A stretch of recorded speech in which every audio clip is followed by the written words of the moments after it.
This is a test. That's working? Those are your headphones now.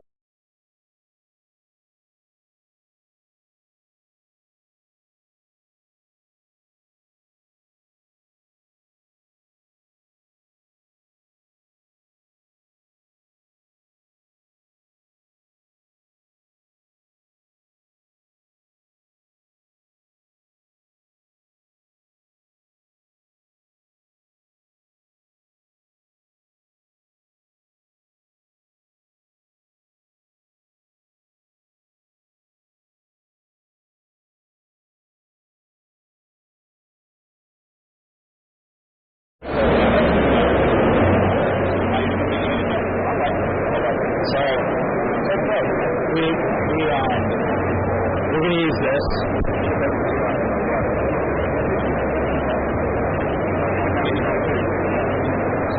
We're going live now. All right.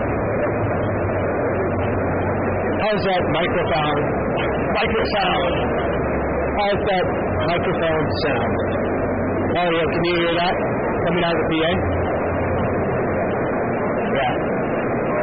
So we just need to be close.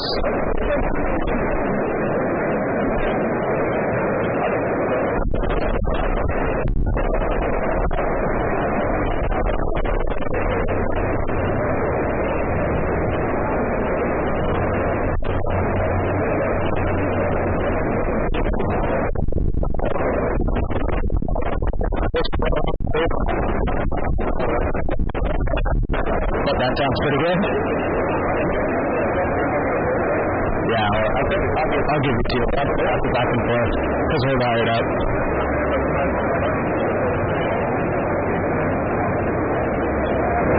So, Edward, there we go. Yeah, we're vibing. That sounds amazing. Welcome to our new audio solution here. At Lotto, we're all about high fidelity. We're about being in the FireDen, having a lit conversation, and making sure that people can hear what we're saying, not only see what we're saying. What's cool is, we have a lot of accessories that we travel with. Not necessarily in the studio right now. So we're a little bit of a makeshift solution, but I'm not going to lie. The fact that it's crystal clear means we're about to have a lit conversation. It's really, really good to see you. I'm going to pass this microphone over to you. Let you tell everybody a little bit about who you are, what's lit in your life, and then I want to hear more about this new platform that you built, which is called Light Justice, something that's very important in the community. Thank you, Sam. And wow, what a mic. So, you want to know who I am? I am Edward Bartholomew. I have my own firm, Bartholomew Lighting. I've been doing lighting for about 30 years, and I had to restart my business about 2020, and things went south, and I was able to restart things and pivot in a wonderful way. So, and I just want to give a shout out to my two designers, Alana and then Sia Devan, who are the most amazing designers I've ever worked with, and I'm truly honored to work with them every day that I get to work with them. So, that is who I am. I'm also a teacher. I recently taught at Rhode Island School of Design, and I also taught at Morgan State. I'm going to be teaching again at Morgan State, teaching a lighting class in the fall with Greg Grenaganachi. I'm sure I killed that name, but Greg, he's a wonderful instructor. So that's who I am. But what I'm working on now, I'm working on a platform called Light Justice.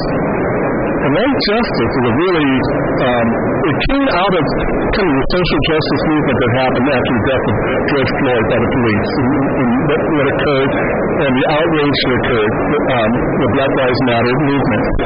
But it was something that's been in my mind for quite some time, and like many people, me and my wife would take walks when during the shut-in during the pandemic, and one of our discussions was actually really looking at social justice and what are the intersections between lighting and environmental justice, and how would that look?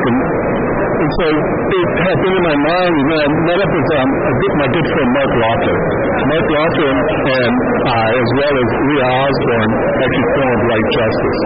So Mark and I, we started talking about it. Mark is actually a mentor of mine. So as I'm developing restarting my business, he actually, he's toward retirement, He's had many firms, and he actually offered to help me establish my business. And that is what an ally does. That's what a true ally can really help somebody out, and it's been invaluable. So we would meet every Tuesday, and I thought, hey, we're going to meet 5 times, and I really appreciate it. Mark said, we still meet. In 2020, we still meet every Tuesday.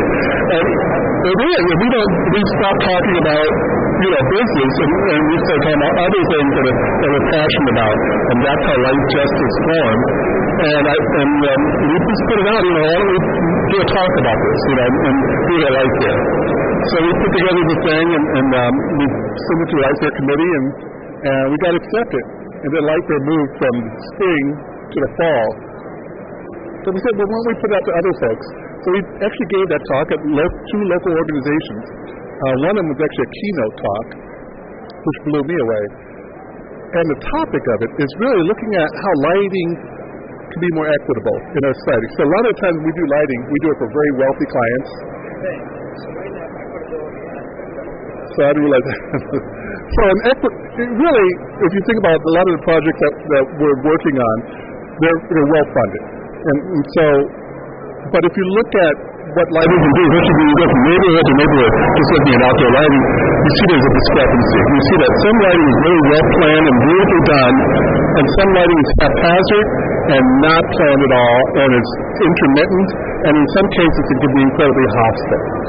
Well, it turns out there's a reason for that. It turns out those neighborhoods sometimes are not only fully neglected, they're not invested in. So these are communities, typically communities of color, where they're not investing in making not only the lighting, but the sidewalks and other amenities that we take for granted. Those are not there. Including trees. Trees are really interesting. You go to these communities, and they don't have mature trees, like a shade, that type of thing.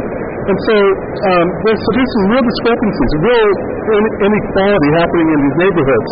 And lighting is the most glaring example of that. But it even goes further than that, Sam, because it really looks at the police and other communities, other civic leaders, use lighting to police those communities, supposedly to stop crime, but they overlight those communities. And so these communities look like crime scenes. And an egregious example of that is called omnipresence. Have you heard of omnipresence? Okay. So it's in New York City. It's going on since 2014. It only is in housing projects. They're not up in these really wealthy communities. They don't have these things. So what they have is diesel-powered generators with 20-foot tall poles with floodlights on them, shining into these communities all night, running diesel power. So you get the sound, you get the noise, you get the air pollution, and you get the light. Yeah, and they are doubling down on that because another research came out basically justifying that it reduced crime by 36%. Now these were done by statisticians, economic statisticians, who put that report out. And so it almost justifies. So other communities are looking at replicating that. That's insane. So, and again, it's going only in black and brown communities. It's not going into wealthier communities. It's not. So the health impacts, making the place feel like a crime scene so you have no ownership from the community at all. All of that impacts how you feel about your neighborhood. And so we want to address that. And fortunately, there are good examples of where designers have worked with the community to redesign the outdoor lighting to make it comfortable, to make it a place of gathering, to make it a place that's safe, to make it a place that people really want to take ownership of. And that's really what Light Justice is about. It's really looking at the practice of lighting design and changing that practice.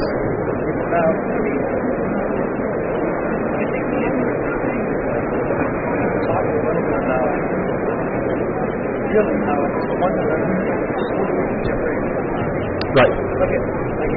Not lighting design. Exactly. And so lighting design is... What is it? You said you got to hold the right. Okay. You got to hold it. Oh, my bad. So I'm just crossing. Right. It is a redesign. It is a way that we look at it. So we're not looking at the hierarchical way that we typically come in as the experts and we dictate how the lighting is and we work with that and we tell the community this is what you need and impose that on them. we're looking at a way to actually collaborate with the community to teach them about that. A good friend of mine, Glenn Strum, is doing this in Baltimore, where he actually engaged the community, and they actually were contributing to the ideas of how to light their community. So they're participants in that process, and it's not just imposed upon them. So it is a different way of doing process, but it's also a reinvestment. To reinvest in those communities so that they actually get the good, expertise, and they get the good lighting equipment to make those spaces feel better, safer, and just more like a community, more like a place that you want to live. I think what's going on here is extremely powerful. It not only makes sense, it's something that these communities need. It's an incredible way for an entire industry that is very professional, that is very focused on making an impact, to explore different opportunities to use our expertise. It's not necessarily about building these premier environments and winning awards that look beautiful because you paid a bunch of money for a photograph. It's about the impact that light can make in people's lives. And it doesn't have to say, it makes me feel good. We can simply start with saying, I feel safe. And by feeling safe, it gives us an opportunity to really kind of lean in to this new opportunity, this new advocacy for the practice of what I'll now put in quotes as lighting design. Because most people would say, wall packs aren't my jam. But it's like, if you dedicated yourself to just going around properties and saying, hey, I'm going to tell you a little bit about optics and full cutoff with LEDs, and we're going to get rid of these glare bombs that are HUD, and half of them are out, and you don't replace them anymore because you don't have a maintenance person on staff. Think about what you could do for the community. There's and controls, right? So obviously doing the right thing with light and not, so to speak, wasting it or sensing when there's occupancy, things like that. I think, what I'd love to hear just a little bit more about are some things that you guys have actually done. Talk to me about, I know you've done some pop-up guerrilla lighting exercises, which are incredible, but then I'm sure you've had the opportunity to make an impact in some of these communities. Talk about that success a little bit. So, full disclosure, because this is such a new thing, I'm going to admit that I've yet to apply some of these principles. Fortunately for me, I have some projects coming up that now I get to apply those principles. And what's great is that there's a community in Salem that's working with the community development program, and they are totally engaged. It's one of the best organizations I've ever worked with, because they're all about building up these communities. And so we'll be working with the community, building up the lighting, and they have murals everywhere. It's almost like walking through a gallery. And so you say people want to feel safe, but they also want to feel like they're seen, like they're understood, that they're respected in those communities. And that's really the process of engaging them. So I'm excited about being a part of that process. But I can speak to Glenn Strum and his work at Signal Station North in Baltimore, where they have actually engaged the community. They're actually implementing some of these projects directly with the community, and so that investment's actually happening. And it's a really a complete flip as to how lighting design is done. And there are other places. There are places in England where they've actually applied some of these techniques. And Bob Parks and his community lighting initiatives are another great way to do these types of things. So there are people, we know how to do this. We've been doing good lighting for quite a while. We just have not done it in these underserved communities. And that's where the investment can happen. It's really a win-win. We're expanding the audience for good lighting in many ways. Thank you for letting me borrow this one more time. The most interesting thing that I keep thinking about as we're talking about this are your client. This is not a traditional client base in the sense of the design practice, generally speaking. Architecture, lighting design, interiors, landscape. How do you find these said clients? And who is a client in an instance of what we're discussing right now? So one of the best ways to find those clients is actually a couple of things. There are a lot of vulnerable communities, and we actually are working with a GIS company that can actually do mapping, looking at certain communities and identify vulnerable communities. And then you can look at them as far as a light map and see whether they're overlit or underlit. And you can actually understand the lighting from a very high view of what's happening. Then you need to go into those communities, engage those communities, and that's where you actually need community organizations that can help as far as being an interface for those type of things. And these are rooted communities, rooted in those communities who can help, kind of navigate those type of things. So, and then we can have community forums and things like that. So once you understand the problem, you identify the problem, now you start finding the participants who can help you enable good lighting in those places. And then you start finding resources. And that is the problem, because now you're dealing with governments.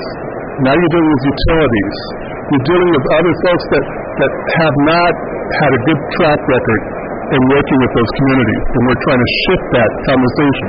So that's the next thing. So it's more than just a community. It's also the power structures that are holding down those communities and how to shift that so they can be partners in solutions for those communities. Thank you for sharing all of this. It's super cool. It's super impactful for obvious reasons, and it's super powerful. I hope that people will take the time to investigate a little bit more about this movement that you are working on with some of your peers, and they will reach out. They'll go to lightjustice.org. They'll take the time to consider where they can do this in their community. I think there's a challenge here. I love challenges. I don't like action items. I like challenges. Because challenges never die. They only live. And the challenge here is every architectural lighting designer, we could just pick on the IALD list, and there's several hundred, almost 800 of them.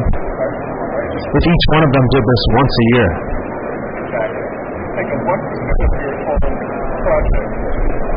Take 1% of your total projects and just try it out working with those communities. Just that a little. You'll actually find that, they may be actually profitable, but even if they're not profitable, they'll make you a better designer, and they'll make you more in tune with what the client really wants. A lot of it is about the product of your efforts, maybe education. It may not be a lighting design, and this may just be educating folks about what is quality lighting. But the next steps will be definitely implementing that to good design. And so it's a different model for looking at lighting design, and that's what's really exciting. And I think our industry is ready for that. I think there are a lot of people. We're looking for manufacturers and sponsors to help us out and to amplify this message and put it out there. And we're actually looking to have a monthly forum to talk about a lot of these issues, because right now I'm talking about outdoor lighting, but there are a lot more equity issues regarding lighting that we can really address, that we hope Light Justice is the forum to do that for. So that's what we want to do. Light Justice is the forum. Don't hope, just do it. Edward, thank you so much for hanging out. One last question before you go. What else is lit in your life? I could definitely say that I am honored to have a supportive family, and I'm going to give a shout out to my son, who's going to be speaking at his graduation on Friday. I'm really excited about that. I'm a proud papa about that. But those are the things that light me up in my life, is having a supportive family. So, yeah. See ya!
Off we go. All right, you guys, welcome to the coolest place at Light Fair. You just said, I don't know what we're doing while we're here, but that's okay, because this is the FireDen. It's a den in the middle of a trade show where we have lit conversations. You know what I'm saying? We're going to get lit. When's the last time you were lit? Don't answer that question. Next question I have is, really, there's a lot going on in this industry right now, and I think we're paying attention to it, but we're all busy, and at the same time, we're trying to figure out actually what's going on. I know that you are both tuned into maybe what's changing, what's going to make things change. So talk to me just a little bit about what you've been sharing with people as you've been here, so that we can share it with not only everybody who's watching right now, but everybody who will watch this between now and the next time we sit down to have this conversation.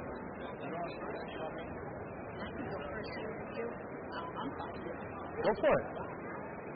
What's changing?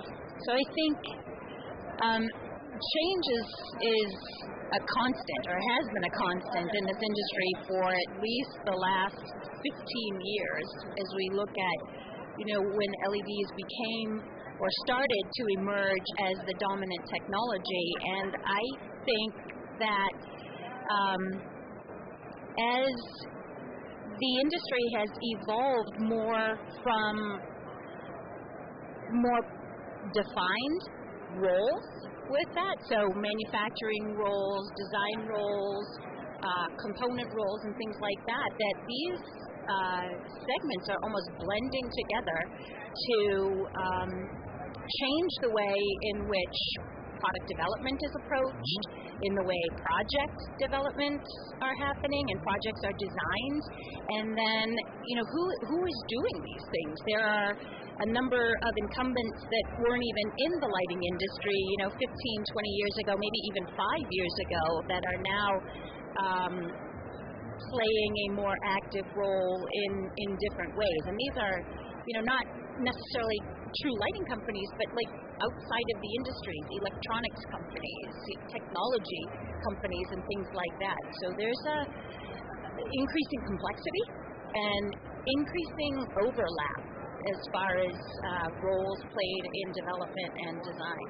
And when you think about those roles played in development and design, what's the catalyst that's going to accelerate that? I don't know, Mark, you want to take that one? Question directly again is? When you think about the roles of design and development and what's changing there, what's the catalyst that's going to accelerate this? I accepted the mic too quick. That's okay. Talk into it for me if you don't mind. No. Okay, so let me start with the initial question and end up with that answer. Great. Okay?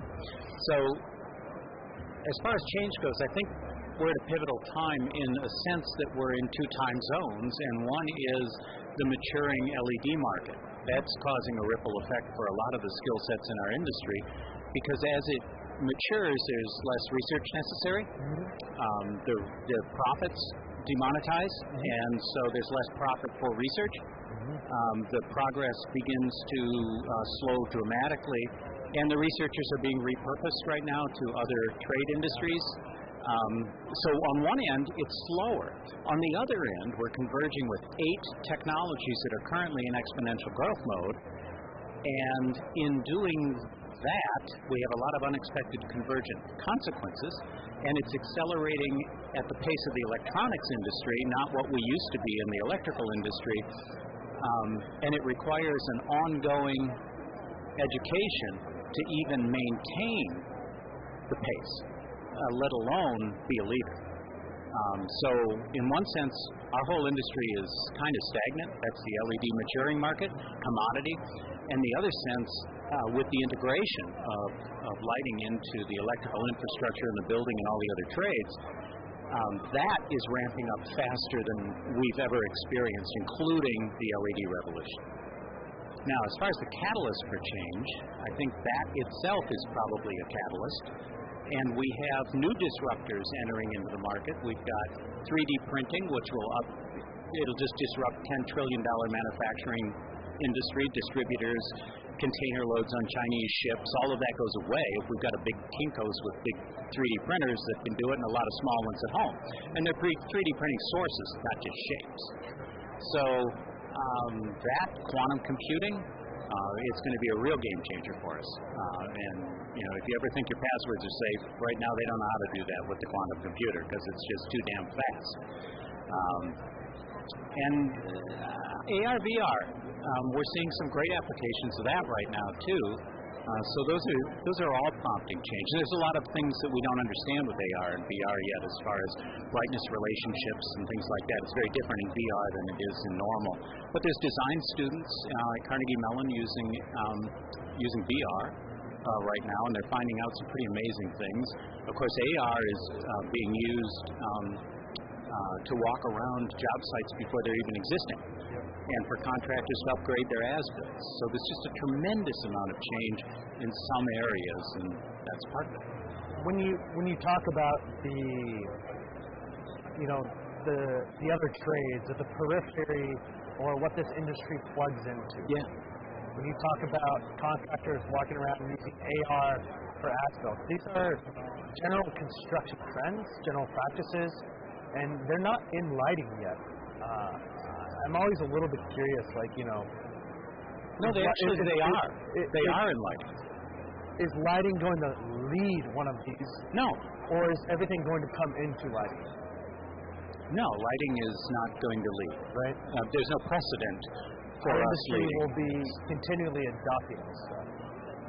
We have been more reactive than proactive, certainly, yeah. Proactive, rather. Yeah. And you think that'll continue? I don't see any signs of change for that. It looks like that ship has sailed. I think that's something that's important to acknowledge, right? I think so. This industry is very outwardly spoken about how we want more people to consider the value of lighting and what it does. Yeah. An incredible way for us to do that as an industry is not only to simply talk about it, rather to understand maybe what's going on in the sectors that we're plugging into. And we shot ourselves in the foot, Sam. And trying to maybe assimilate with how they work, adopt some of the tools they have in order to have a better seat at the table. Yeah, but our industry has been isolated. We talk amongst ourselves. Our media is only addressing us. We haven't really engaged much outside of our own markets. We talk the story. We're going into horticulture, but the big horticulture event is happening this week in New York City, and there's almost no lighting there at all. There's hundreds and hundreds of prestigious names there that are playing in that market. We talk like we are, but we don't do it. Decarbonization, we're not leading that charge either, and it's a major change in all the energy for lighting to be looking at embodied carbon. But our manufacturers, for the most part, don't have a clue what the embodied carbon is in the products that they're buying or their components. And they're going to need to for the declare label and all these other things. So we've been a really reactive industry, and the industry also doesn't support the organizations that are capable of bringing all of us into the future, and by that I mean IALD and IES. They went through a real hard time with Light Fair, both organizations, and did the industry step up? No. They said, well, maybe you ought to have Light Fair every 2 years. Well, that didn't help, and so we don't see, in the sense of a community, we don't see the community support for organizations that are really trying to work for the betterment of our whole lighting community. I have to ask you one more. I'm coming. I promise you I'm coming. I'll ask it and I'll let you both answer it, because what you just said isn't the first time I've heard it, and it's only been recently that more people have said this to me. Our industry doesn't support itself. It's true. Why? First of all, what does that mean? And second of all, why or what can we do to start to support ourselves? Okay, well, what does it mean? We have, as an industry, presented lighting as something relatively simple and easy to do. And as a result, a lot of the new companies that are coming into our industry think it's simple and easy to do. Groups like IALD and IES create a level of awareness. Look at the standards that IES has. They've got 70 technical committees working on it, right? And IALD certainly has an international influence that is extremely strong. But I've been to conferences where they say, Cal, lighting is easy, but wait till you get to my software protocols or wireless protocols or whatever it is. People think it's everything you need to know about light as a user is in the aisle at Home Depot. And as a user, they have no sense of what goes on in all the technical committees in our industry, and that awareness can be created by industry organizations if they're supported. This didn't happen. I'm going to let you answer the exact same question if you don't mind. It's about supporting. It's about supporting ourselves. What does that mean? And why aren't we doing it, or better yet, what can we do to start to do that?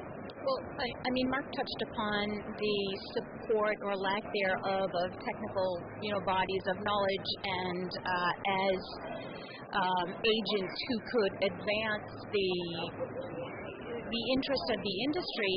And I think it kind of goes back to something that, Mark and I have discussed, and I think we've even touched upon this in the Keeping Up with Change session, which is there used to be a lot of investment or heavy investment with the manufacturing companies into research and development.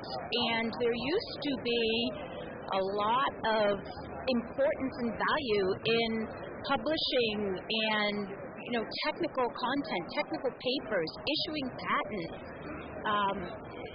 advancing the industry and advancing, from a technology standpoint, and that just is something that is not happening. I think a lot of it has to do with profitability, right? Making money with slimmer margins on outsourced technologies and components that it is counter to even engaging with the technical bodies or the IALD in the design community to support support the industry in that way. So, do you want to answer that? No, No. I think as we talk about all this and we look at it, there's a lot of people with a lot of fingers, and there's a lot of things to call out, to point to say, hey, we've all got skin in the game here, right? That's something that's super important. When you both look at your personal impact in the industry, your careers and what you're doing today, where do you feel like you're enjoying being a part of this change, and where have you seen success? I've worked for a career on the manufacturing side of the business and transitioned fairly recently, seems like fairly recently, but it's almost like 8 years now, to the design side of the business. And I'm having a tremendous amount of fun in this arena because the challenges of specifying a project and then getting that project built are at times frustrating, but most often really fun. And at the end of the day, when you see something that you created from nothing are very rewarding. So if anything, there's I think a vibrancy, and there's a lot that's happening in a good way on the design side of the business.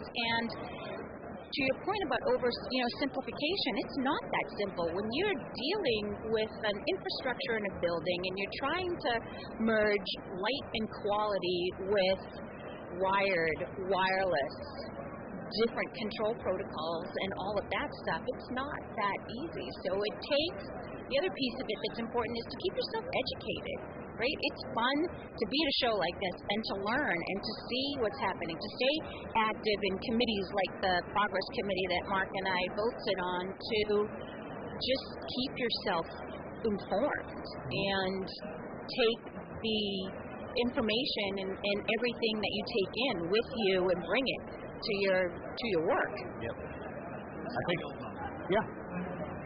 So when you mentioned that you need continuous education because there's so much change, I think it's more true than ever because the nature of the change requires us to know things that we've never had to in this industry, the circadian, the horticulture, all of this. And I think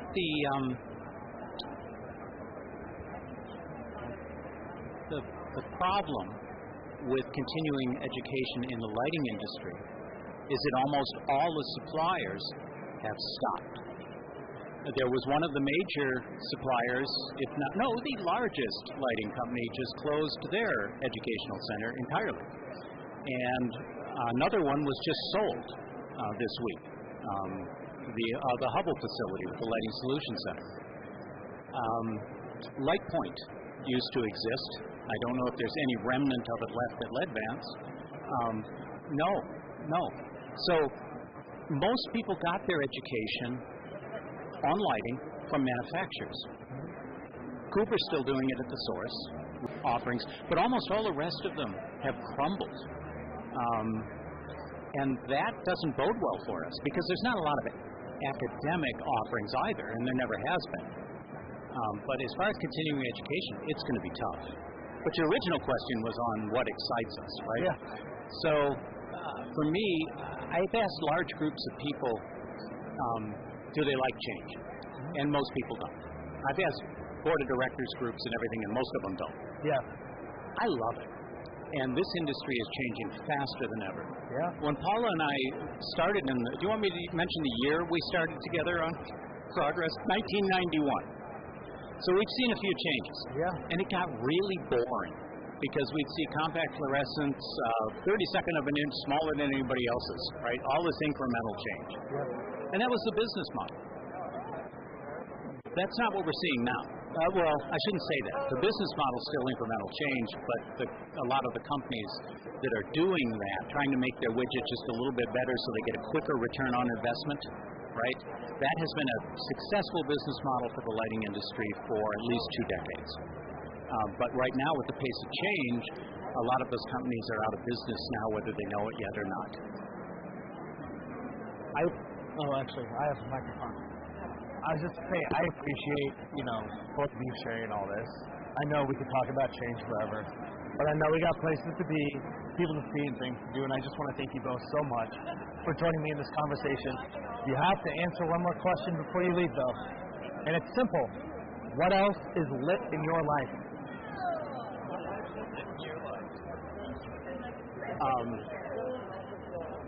Where I live is lit in my life. I'm up on the mountain on the Blue Ridge, right under where Tiger Woods designed a golf course, and then it went bankrupt.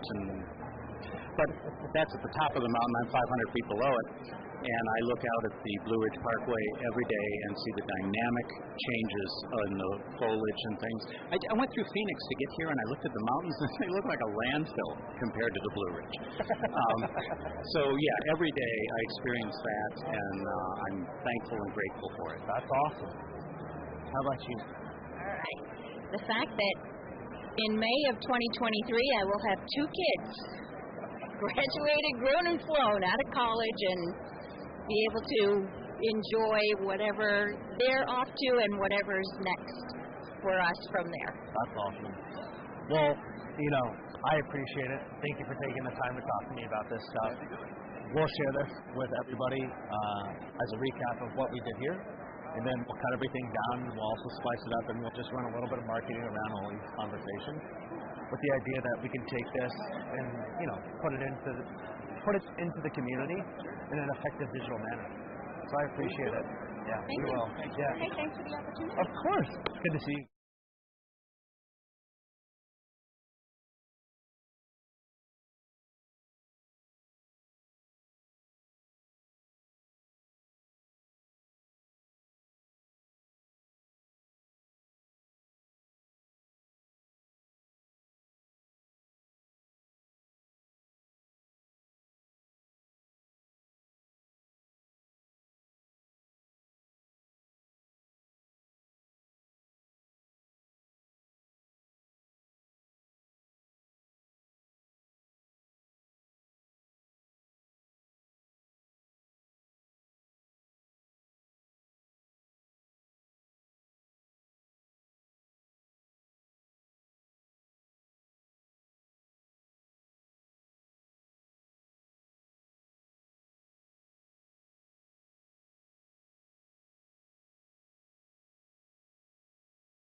Yeah.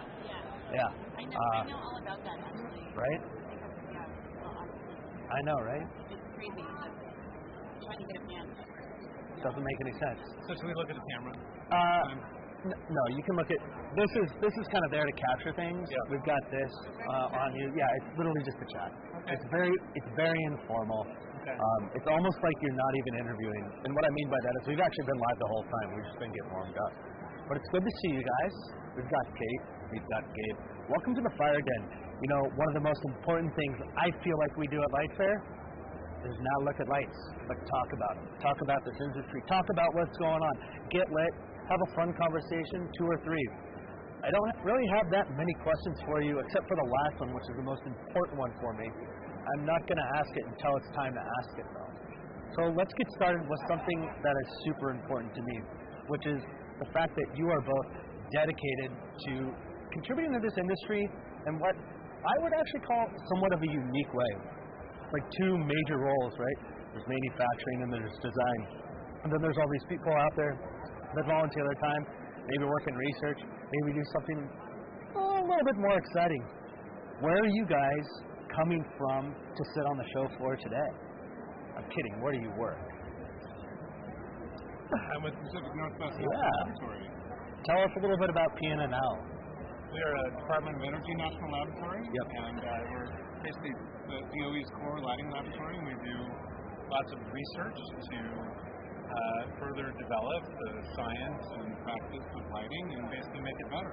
You know, Department of Energy, people don't necessarily associate with like lighting or lighting design. We all know we use energy, and the LED revolution has sort of come and gone.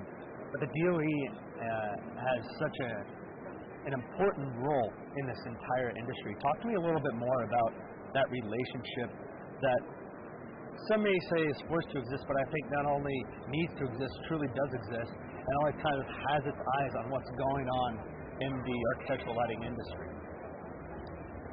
Well, I think there's always an opportunity to do more and do better, and one of the, I think, great success stories about DOE's involvement in lighting has been LED lighting technology. We're very involved in the commercialization of that technology and the introduction, and very involved in raising up the efficacy. But I think one of the challenges that we still face, and one of the kind of concerns that we still have, is that there has been so much focus on the efficacy, and I think there's a lot more that we can do, meaning really the whole lighting industry in the community, but also us at the National Laboratory, to really try and make sure that the other aspects of lighting that are really important, making it so it's really good for people, are included in what we do. And so it's really a lot of what we focus on. There's something out there that's been deployed into this industry. I think you know a little bit about it. It starts with an L. It also ends with an L. It's got a prize attached to it. The L prize. Yeah. Tell us about the L prize, like where the idea from that came, what's happening with it today, and a little bit more about how it's been so successful and created this opportunity to maybe marry 2 industries or 2 institutional. Is an institution the right word? An institution and an industry together. The L Prize has actually been around a long time. It was first conceived in some legislation. I think it was the Energy Independence and Security Act of 2007 under President Bush, which laid out this legislation that there would be actually a couple of lighting prizes. And this was around the time that LEDs were just becoming available. And the first prize was to challenge industry to develop the first of its kind LED A-lamp, so a conventional light bulb, that would produce the same kind of light quality that incandescent produce, and of course be much more efficient. And there was a $10 million award for it. That prize was won by Philips Lighting North America back in 2011, and there was actually also written into that legislation that there would be a couple of other prizes. One of them would be a prize that was more focused on commercial lighting. That actually never got rolled out, and what's happened is in the 10 years that have since passed from when the first L Prize was awarded, is DOE's taken up a lot more interest and using these prizes to advance technology and solve a problem that the country or the world is facing. So kind of around that, we were given the approval to move forward with a new lighting prize focused on commercial lighting. And this is one of a whole suite of prizes that DOE is offering across all different industries. There's a solar prize. There's actually a prize even about more efficient electric cables, and there's all kinds of things. This prize here, it's a little bit different from the last one. It's not really focused on one particular innovation, like a new A-lamp. What we're after here is really a suite of innovations that would kind of bring it all to commercial lighting. So we're looking for a commercial lighting system and luminaire of the future that's going to be high efficacy, it's going to have exceptional lighting quality, it's going to have exceptional sustainability, life cycle performance, which is kind of a new topic for the lighting industry. It's going to have great connectivity and be able to integrate with a lot of other systems and deliver additional values. And then we're also bringing in an aspect of diversity, equity, and inclusion, and how lighting systems are designed and developed, but also how they're deployed out into the market, so that we can get this new technology not just out to the people that have big budgets and costly office space, but really get it deployed to everybody out there. That's what this is about. We've got $12 million. I was going to say, we're in a land of prizes in Las Vegas right now. Yeah. We're talking about a lot of prizes. Yeah. It's $12 million. I mean, that's not a small or insignificant amount of money. Yeah. How do you come up with $12 million? And why was it 12? Why wasn't it 20? Why wasn't it 8? Why does $12 million seem like the right number to fund a prize like this? I'm just totally curious. Yeah. If the answer is we divided by 8 and that's what it was, that's fine too. No. Well, the last prize was $10 million, so we kind of stuck with that. And this new prize has a few phases. So we've got a prototype phase, a concept phase, and a manufacturing installation. So the big prize is $10 million for the last one, $2 million for prototype, and then $20,000 each, $200,000 I guess total. Got it. Yeah. So there's an opportunity to kind of create that partnership, make sure that money's being spent in a way that not only is obviously effective, but it gives you a way to stay engaged with the recipient of this prize, which is equally as important. This is obviously something that's created by the Department of Energy. What is PNNL doing, and what's your involvement like in giving out these prizes and then watching what people do with it? We're the technical lead for the prize. We're actually working in partnership with the National Renewable Energy Laboratory, and they are more on the administrative side. They administrate all these prizes for the DOE, and we're kind of involved, and our role is really setting the bar for the innovation that we're looking for, and also developing and managing the evaluation process. When we get these products in, we actually have a team of experts that are going to really kick the tires on these in installation, and we're going to get some winners, and we're going to work really hard to promote this out there and really try to get it deployed. What are you calling? Are you just calling it like the new L Prize, or is there a specific name for it? Yeah, the other one was over 10 years ago, so we sort of assumed people would forgot about it. Yeah, okay. The L Prize again. Yeah, it's the L Prize again. Yeah. It's the L Prize, period. Yeah. Again, period. L Prize 2020 at some point, right? Right? Yeah. I know you just talked a lot about what's going on with this new L Prize, a lot of the criteria that went into it. It's wonderful that we have experts like you in this industry who are supporting it, who are, as you said, kicking the tires around on it.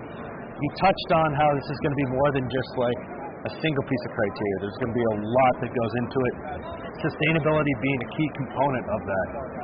I have to ask you, can Kate borrow the microphone? I was going to ask Kate how you asking. Kate, tell me a little bit more about what's going on at PNNL. The sustainability initiative is obviously something that is global. It's industry-wide. It's what do I call it, sector-wide. Like it's, everybody is talking about this right now.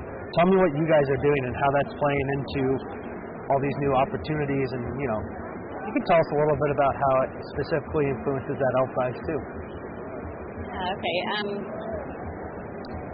I think some of the sustainability work that we're doing now was sort of born out of the work that we did on the L prize. So we really wanted to make sure, we wanted to understand better where to push and where to ask for different kinds of criteria that would make an impact. And, in that process, came up against, I think, what everybody's coming up against, in that it's hard to get the information that you need. And so we were doing a lot of research into where, asking questions and looking into what information is out there so that we could try to both educate through the L prize, in areas where we see that there can be some impact, and then also,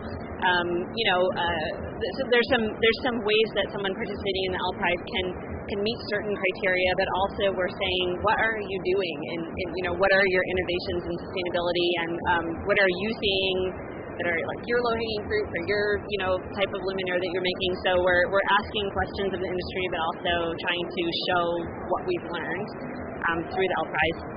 But it sort of led to this research into life cycle assessments and what are the steps that need to be taken to get to a place where we can ask for data that's meaningful and where manufacturers can, maybe in a streamlined way get the information that they need to report in a way that's meaningful and comparable and can be, updated on a regular schedule without as many headaches. So we think that it's definitely a new thing for the lighting industry. The lighting industry just hasn't done life cycle assessments. It's very common, right, in a lot of other industries and building materials, and so it's new for the lighting industry, and so we're hoping that the work that we're doing can one, help to streamline that process, and also provide guidance. We hope that we can, be a resource and help people get through that process, and also help them share the information in a way that people can understand. So it's just early stages.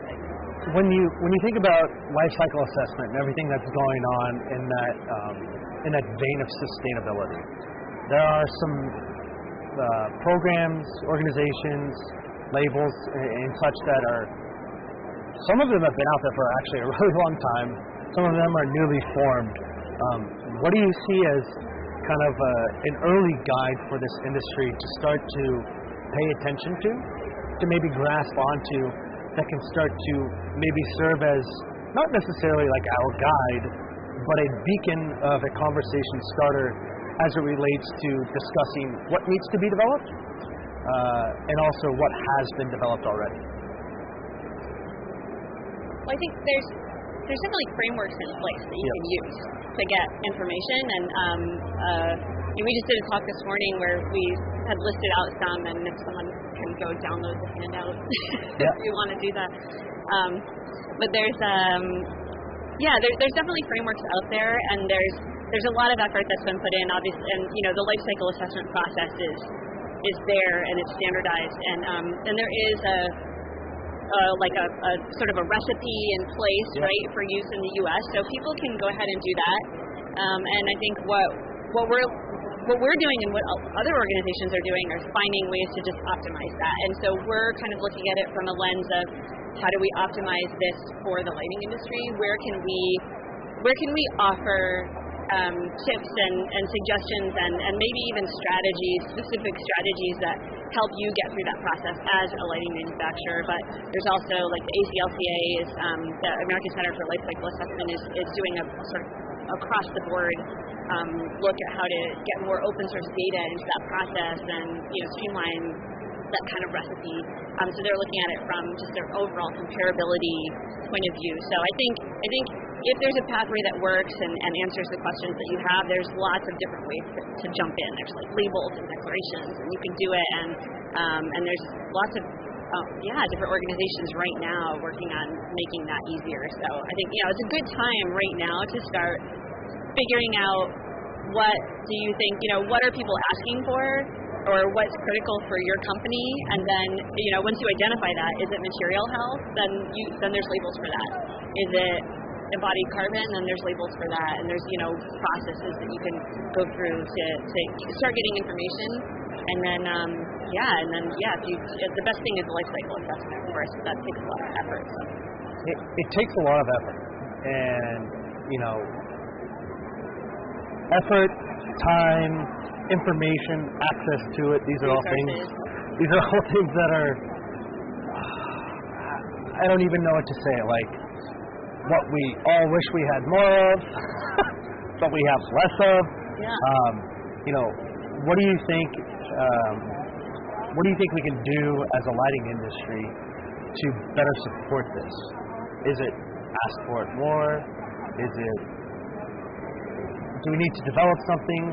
Do the nonprofits need to work through something? What can we do as an industry to make this stuff all really start to happen? I mean, I'll give a plug to the Green Light Alliance right now. I mean, they're doing they have an incubator. It's started by Leela Shanker, and it's her sort of brainchild, and it's something that manufacturers can jump in and participate in right now. You can sign an NDA, so no one's going to share your data. Like nobody has to know about it, and they do a kind of a streamlined LCA process where it doesn't. I mean, I think their estimate was it would take basically like 8 man-hours or something to get the kind of the basic data that you need on a light. And of course, it can take a lot longer to get a complete LCA. But what they're doing is they're getting enough information to get an industry average of life cycle assessment of sustainability, and so that's a great process because it gets you information about how to go through that process. It makes you can compare against what the industry is doing, and they want to have this conversation about life cycle assessments, and I would check that out.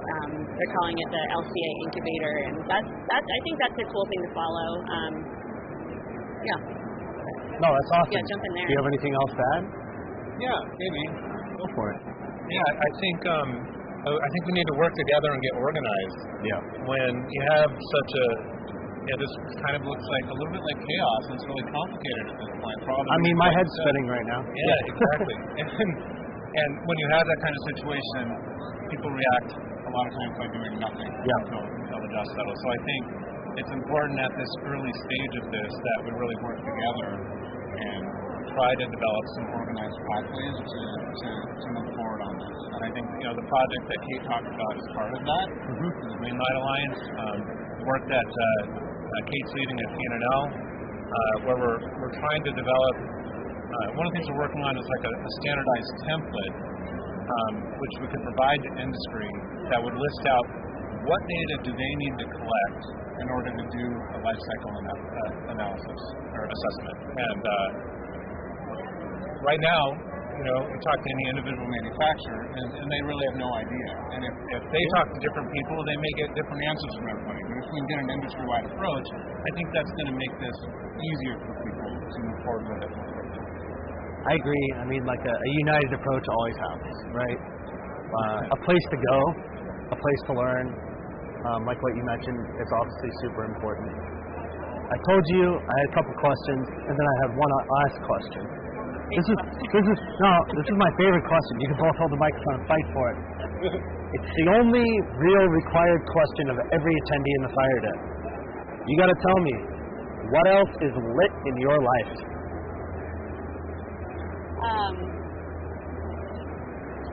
Lit in my life. I just got the best pen. Yes.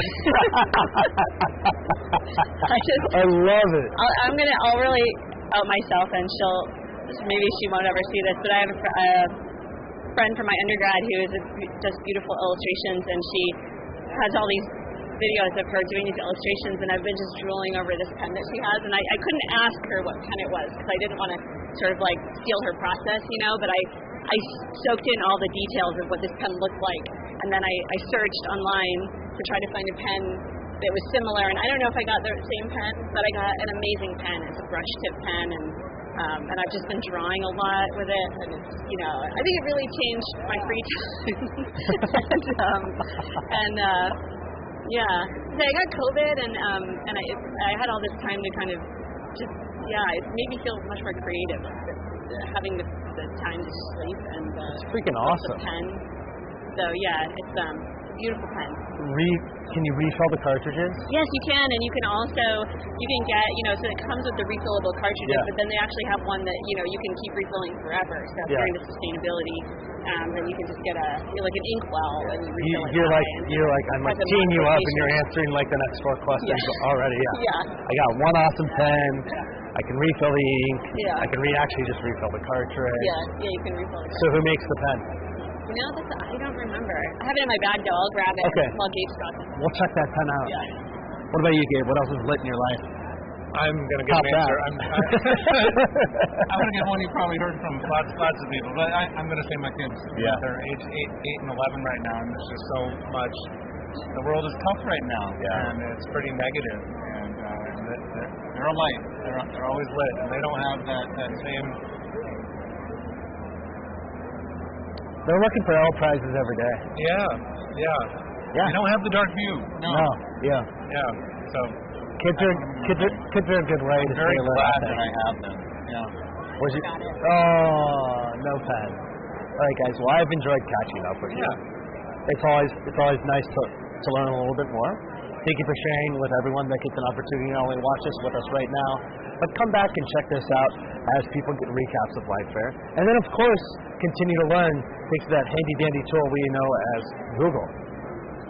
The new L Prize. No, the L Prize, period. Again, period. Better. Bigger, better, stronger, Yes. and slightly more complicated. No, I'm just kidding. Yeah. It's easier. We just split it up, so that's a big innovation. That we now have 2 tracks: connected systems and luminaire tracks. So. Oh, that's sweet. Any So luminaire manufacturers out there, it's now simpler for you to enter this thing. So, obviously, Luminaire is Luminaire in a connected system that's built more around something that's got a lot of technology integrated into it, or is that controlled specifically? Like, what's the connected system defined as or It's for? basically the lighting control system. Okay. Yeah. So basically, we can do connected systems, which is control focus, and you have the light. So is there an L prize again for both of those? Yeah. Okay. Yeah. I think. Yeah. One L prize, 2 tracks. It's got it. So it's one prize. There's 2 different tracks to apply. So it's very obviously bingo. You guys know how to kind of weigh each scenario equally, but you've split the application process so that people can stay focused in what it is they're applying. Yeah. I think one of the issues we're facing is this industry has lots of independent luminaire manufacturers that are not necessarily experts in connected lighting systems. Yeah. And vice versa. And so we had one prize before, and that was a high bar for any one of those companies to meet. So now we've got to 320. That's awesome. Yeah. Well, thanks for all your hard work. Thanks for catching up with us in the FireDen. Stay lit, stay awesome. Don't have too much fun, and if you do, come back and tell us all about it. Okay. Sound good? Thank you. All right. You guys are awesome.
Okay, we're gonna party. Are you ready? Okay. Let's get lit. Kate, see some hard tape lighting. We're in the FireDen. Are you ready to stay warm, to get cozy, and to talk a little bit more about what it means to define accessibility in lighting? Absolutely. Tell everybody, who's Kate? What do you do? What do you love? My name's Kate Moser. I'm with Hartramp Lighting Design as a lighting designer. I particularly love lighting because of its cross-section of artistry and science. And the other side of me is very much into the humanities and psychology, which also is a cross-section of science and artistry as well. When you think about, like, you know, what gets you over a motivated level of a 6, what is it? Designing for humans. Designing for human experience and a better world that keep me up at night, get me out of bed in the morning, for sure. You know, it's interesting because obviously we're all human. Obviously we all want to enjoy where we are. You say a better world, implying maybe it's not where it could be. And I think that everybody agrees with you because we're always trying to like figure out like how to do things, what to change, so on and so forth.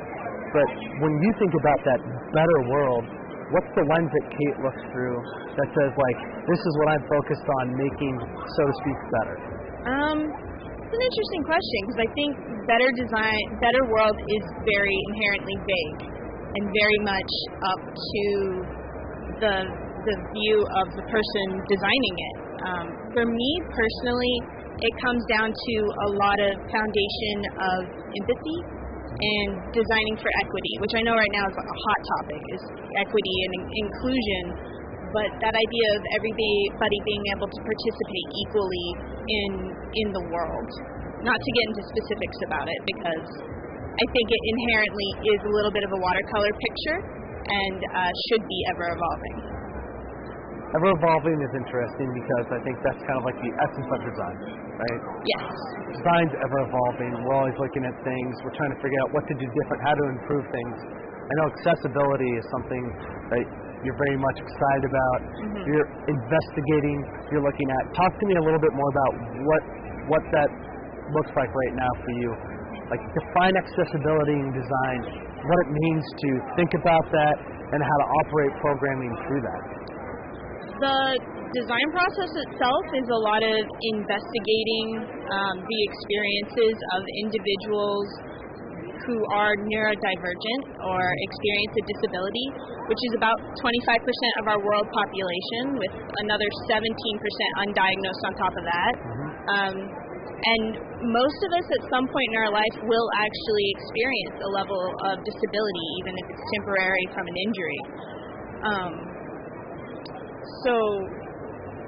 Oh dear, I forgot your original question. Oh no, I was just asking you, to define that term accessibility a little bit more. Yes. What it means, and why designing for it or why considering it is important. It's important to consider it to open the world up to that 25 to 30% of the people. And not just physical mobility issues, but also neurodivergences and other more invisible disabilities. It's a combination of, like I said before, making a kinder world, but it's also an entire market that a lot of businesses and spaces pass up because if it's uncomfortable, people are not going to want to be there. If it's difficult or even painful for them, they're not going to go again. If you think about a restaurant, for instance, or a civic center or things like that.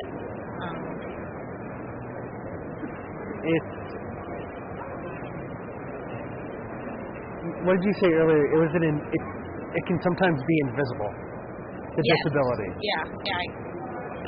What does it mean to think about that invisible disability, but understand that the fact that we need to design for that? I think it's an exercise of really sitting in that person's existence for a minute, of using empathy labs and interviews and that sort of tools to understand different human experiences than our own.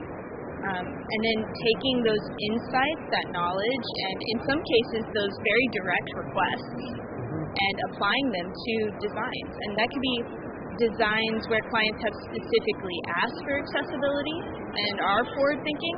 But I think especially in lighting, because a lot of the techniques are really just good lighting design, but including them anyway. You led right into my next question, right? Which is like, so when we talk about lighting specifically and designing for accessibility, what does that mean? You said it actually just means good lighting design, which is a terribly objective but very real statement, right? I mean, good lighting design essentially is quantified by the fact that if people can see and operate in the space the way they need to in order to enjoy it, maintain a sense of security and safety, while also being comfortable, you've done your job. Yes. When you look at this conversation around accessibility, how have you found this creates a unique approach to discussing lighting, its impact, and the means of designing with your clients? With my clients, like I said, some clients are not going to ask for it. Some clients are going to need it, whether they know it or not, and some are going to ask for it specifically. But it's become a lens that I look through for any project as a way of almost troubleshooting a space. And as lighting designers, I think that's one more thing that we can bring to the table, is that being informed not just by light levels and the technical information, but also by this lens of empathy. One project I'm working on at the moment actually takes into consideration people who are less than well, who are currently seeking medical attention, and seeing that space through the lens of accessibility made it easier to empathize with them, where the client might want a very cool, bright light feature in the atrium. Sounds wonderful, beautiful, shiny, until you realize that low glare might be really hard on someone who just came back from a day of medical treatment, for instance. We also see a lot of this field starting to emerge in multifamily, as we have an aging population, much of whom are going to need to age in place. So the idea of adjustable lighting, things they can control and adjust down to individual level is really key. You mentioned control. It's a big part of lighting, a big part of design, especially in the connected world that we're living in today. Have you found that there's any one specific maybe indicator or thing to evaluate as it relates to understanding what sort of control a certain group or set of occupants need? That's a really great question, because almost every single disability and neurodivergence that my co-speaker, Catherine Musclat, and I looked at and researched, some level of control and adjustability was needed. In the case, to give an example, in the case of people who are deaf, they like to adjust their lighting. They actually adjust it more than non-deaf people and are more sensitive to lighting design, weirdly enough. They like to be able to adjust where their lighting is, whether they're speaking in a group or have an individual, like a lecture, speaking to a group of people, or even a group of people maybe talking to an individual. Just because sign is such a visual language, they need to be able to move that light, the focus, the intensity to that task, to that kind of communication for them. That's just one example. Being able to adjust task lighting is very helpful for ADHD. Yeah. And then being able to adjust different intensities and outputs is huge for autism, as they require different stimuli. Often we think of less stimuli, but sometimes it's just different sensory spaces. It all makes a lot of sense when you think about it. Like, everybody needs this every day, and a lot of this can be just simply deployed by the fact that good lighting, creates this opportunity and can make all that happen. I really appreciate you sharing more with me. It's honestly something that I've never sat down to think about as a fact of the matter, right? It's always just been something that, as you said, is maybe second nature to those who are focused on good lighting or good quality of lighting or control of it. I have one more question before we let you out of here today to go have more fun. What else is lit in your life? What else is lit in my life? Yeah. Well, we're in Vegas, so that's pretty lit. Yeah. Have you done anything fun while you're here? Unfortunately, no, because it's been all business for me, so tonight will probably be the night of fun. What are you going to do? I have no idea yet. Go see some lights? Probably. Go get lights. Probably feature some theatrical lights. I know, right? It's fun. For sure. Thanks for catching up with me. Yeah, I appreciate it. This is Good awesome. to see you, Sam. Yeah.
Well, he's a Canadian, right? He's in the Toronto market, so You know, I've been Paul, working with Tom forever.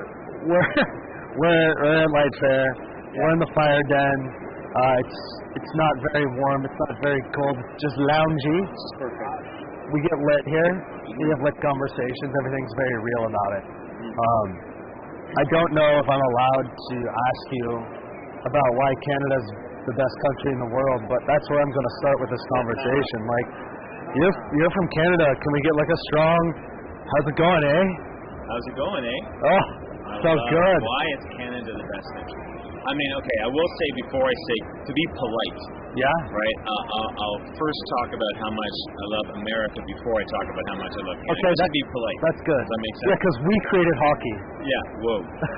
No, I'm just fact kidding. check We didn't. Trust me, we did it. It's We did it. crazy. We did it. Okay, so I will start with that. I love Canada, but one thing I missed, what I love about being here, and like things opening up, because it kind of has locked up in Canada for a long time. Yeah. You know, Yeah, if you're too much fun for us. We don't need Oh, you. yeah. And they let us out. They made it a huge pain to get back in, so we just kind of stayed in Canada. But now we're back. Like, we're back. We're walking around. Hello, Canada's back. Yeah.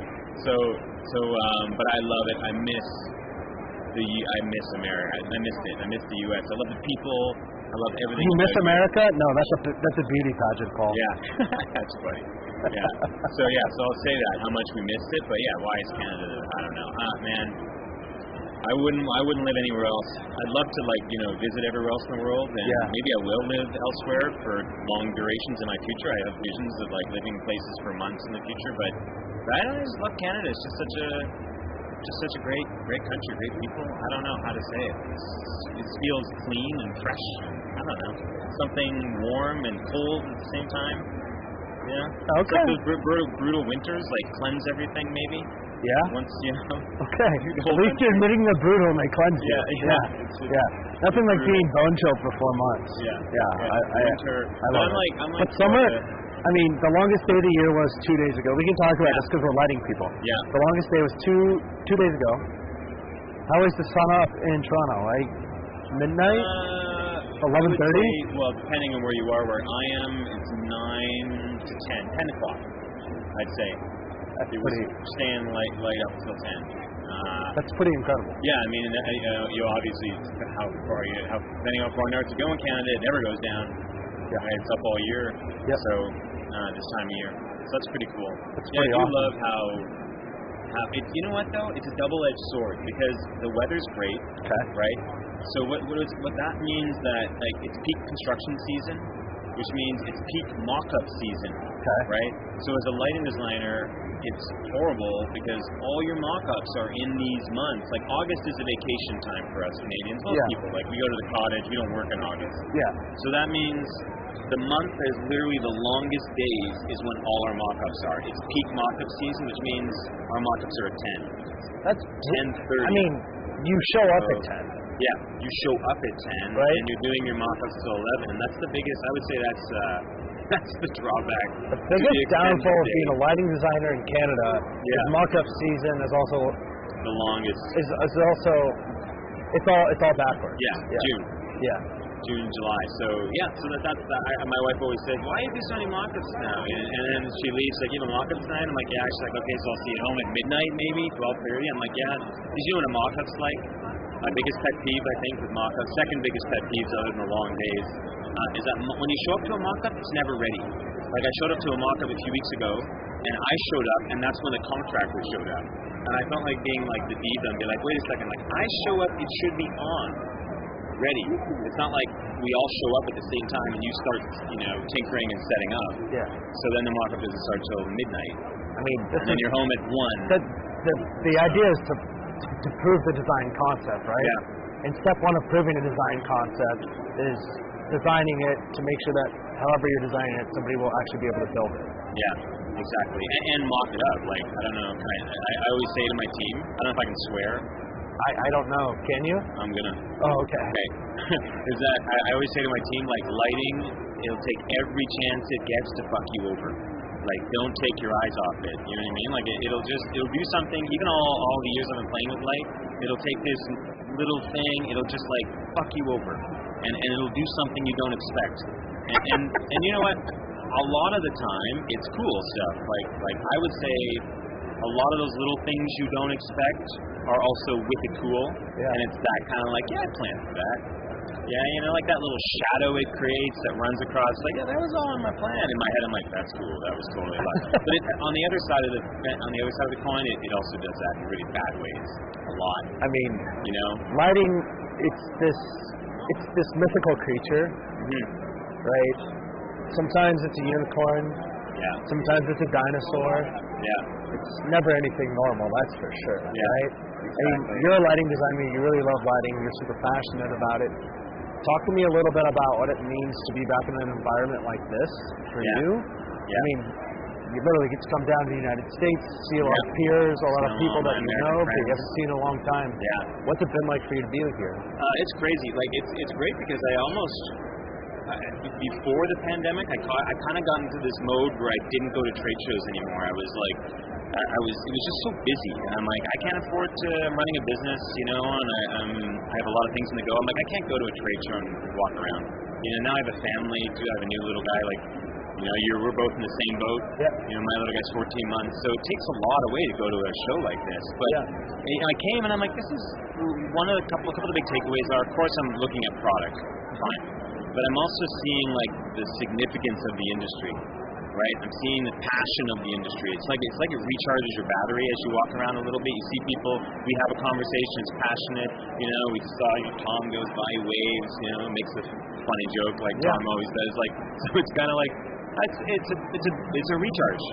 Like it feels like you're recharging the battery, and you're like, this is a big industry. This is a significant thing that we do as lighting professionals, and we have endless tools at our disposal.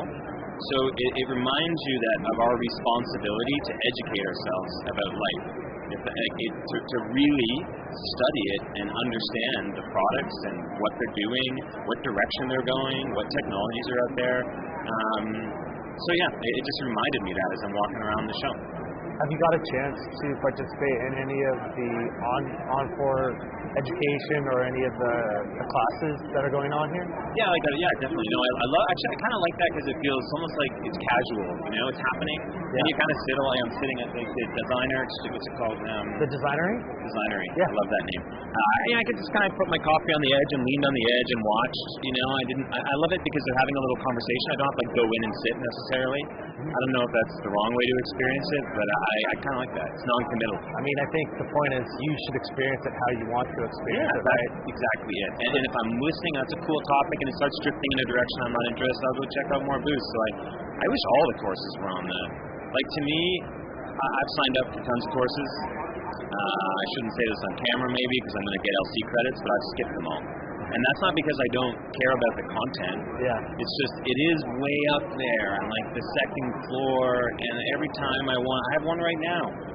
But then you're like, well, let's have a conversation. I'm like, oh, okay, that's cool. You know, so I find that it's tough to pull yourself off the floor, take yourself up to the class, because there's always something happening when that class is on that might be better. It's the floors where everybody is.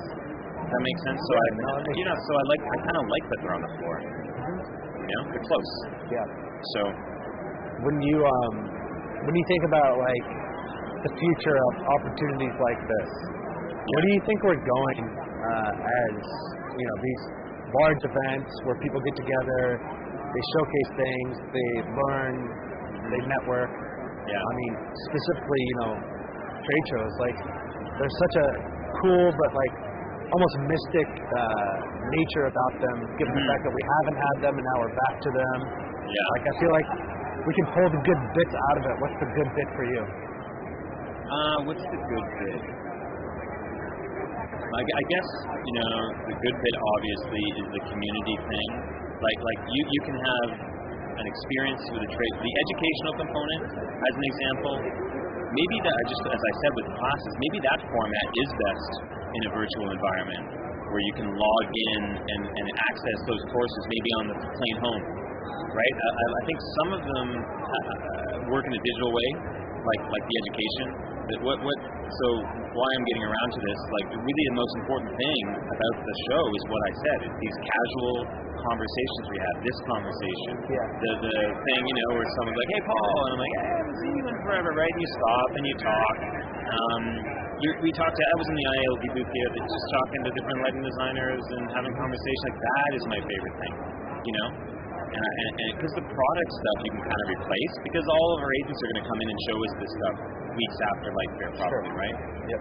So the unreplaceable thing is just this little community, casual conversation thing. Yeah, so that answers the question. Yeah, it's the casual nature of like seeing your peers or people that do what you do, but not necessarily who you're calling every day. No, and that recharge battery thing is something I've always said about conferences. I'm not being recharged by the booth.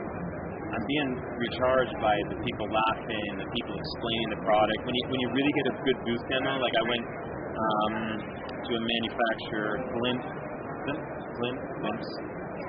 Light does it. Anyways, and the guy was telling me about it. He was so passionate about it, you know, and he just loved the product that he had designed.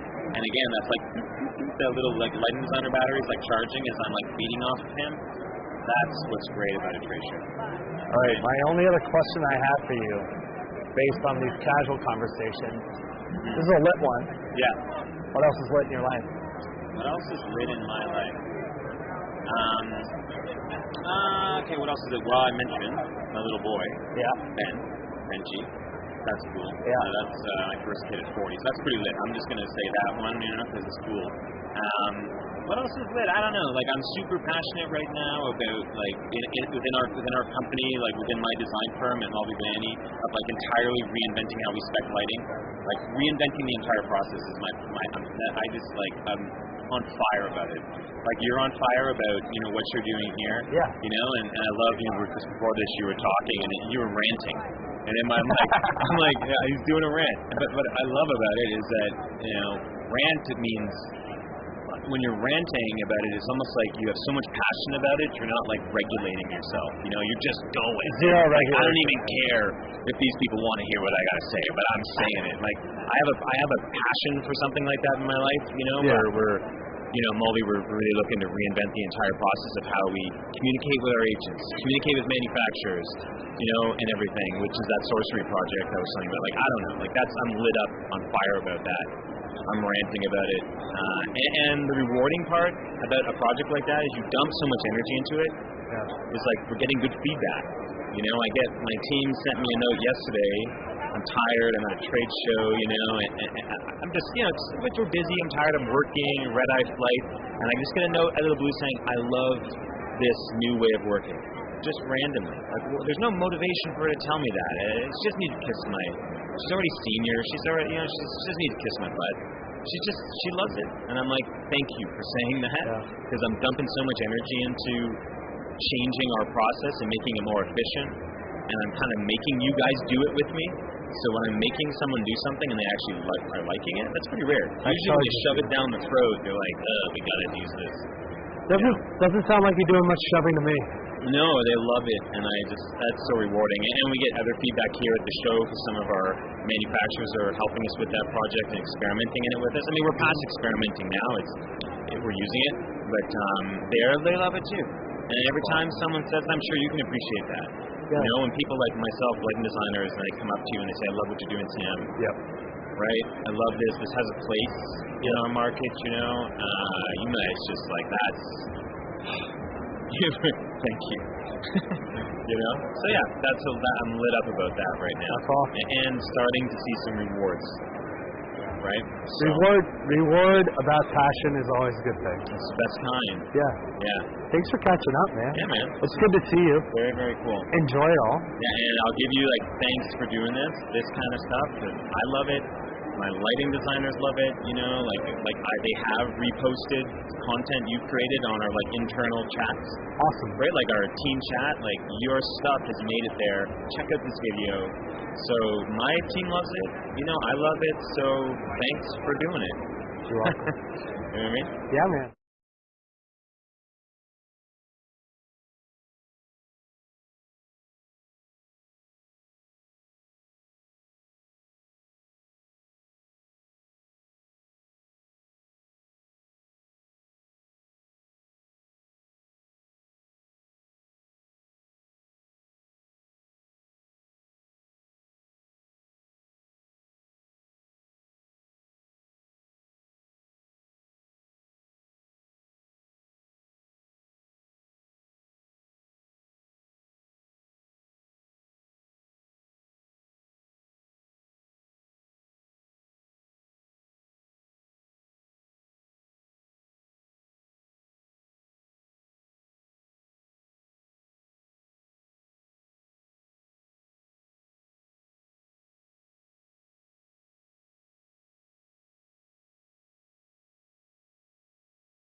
he answers my questions. So, what's up? This is Alana. We're still in the FireDen. We're going on live streaming all day long, having fun at Light Fair. Why? Because it's cozy. Because it's lit. And we're having lit conversations. Alana. Yes. There's something pretty cool going on in our industry right now. You may have something to do with it. We're going to get there in a little bit of a second. But the first question I have is, are you enjoying being here at Light Fair in Las Vegas? Oh, of course. It's so wonderful to be back here after so many years and being able to see all the people again. I was at Light Fair in New York in fall, but it wasn't nearly as well attended. Yeah. And this is just a joy to reconnect. Yeah, it does. It does. Everything about it feels like real and planned and awesome, fun. And people are hanging out. And, like all anybody's talked about today is how late did you stay out last night? Because everyone hung out with each other and did fun stuff. It's just kind of cool. It's all very, very real. Yeah, I am. I don't know. I think I'm a grown up now, though. I had a late dinner with a friend. Yeah. And I was back in my room by 11. Well, that makes one of us. Yeah, I'm pretty stoked. You founded an organization recently called NACLIQ. Yes. Stands for the North American Coalition of Industry Lighting Queers. Lighting industry. Lighting industry queers. Yeah, never get this right. I'm so sorry. That's okay. Might have something to do with the late night. No, it's just like the C and the Q. I'm always like trying to. Okay, maybe that's okay. Yeah. Tell me a little bit about NACLIQ, why you founded it, and then we'll talk about how it's going. Okay. So I founded it shortly after I came out as transgender in 2020. It was in the depths of COVID, and I was attending a women in lighting, veteran women in lighting panel discussion at ArcLight Summit, the first virtual ArcLight Summit.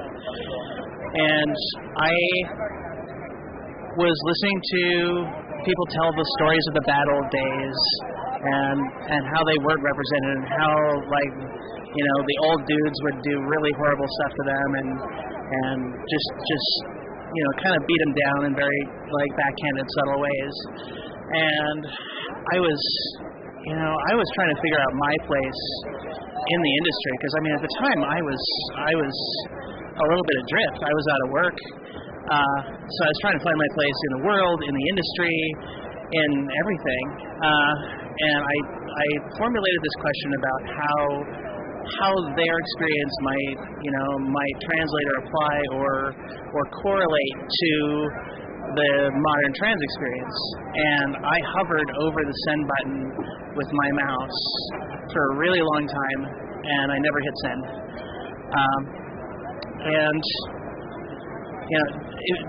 If I had it to do over again, I absolutely would have. I have a lot more confidence. At the time, I didn't feel like I had a voice in that space, which now I know I do. Yeah. Wild is great, by the way, for that. Very, very inclusive.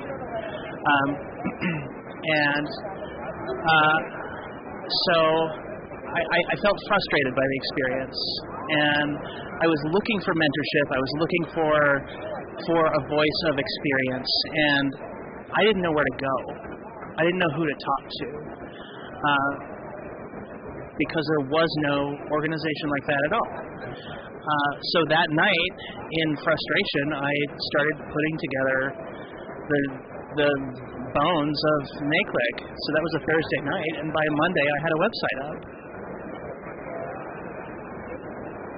It's your own personal journey that's developed into this organization. It's no longer your own personal journey. It's an organization. You've got people who are on the board with you, people are involved in it.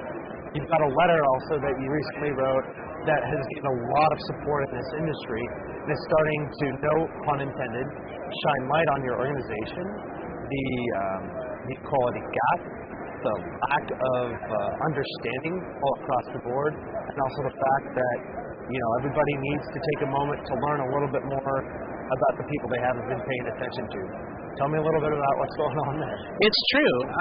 Initially, NACLIQ was all about visibility. It was just, if I existed and felt like I was alone, I knew that there had to be other people out there because, you've heard over the loudspeakers that there's a registered attendance here at Light Fair today of 10,000. And if that were the case, there'd be 200 trans people on the floor right now.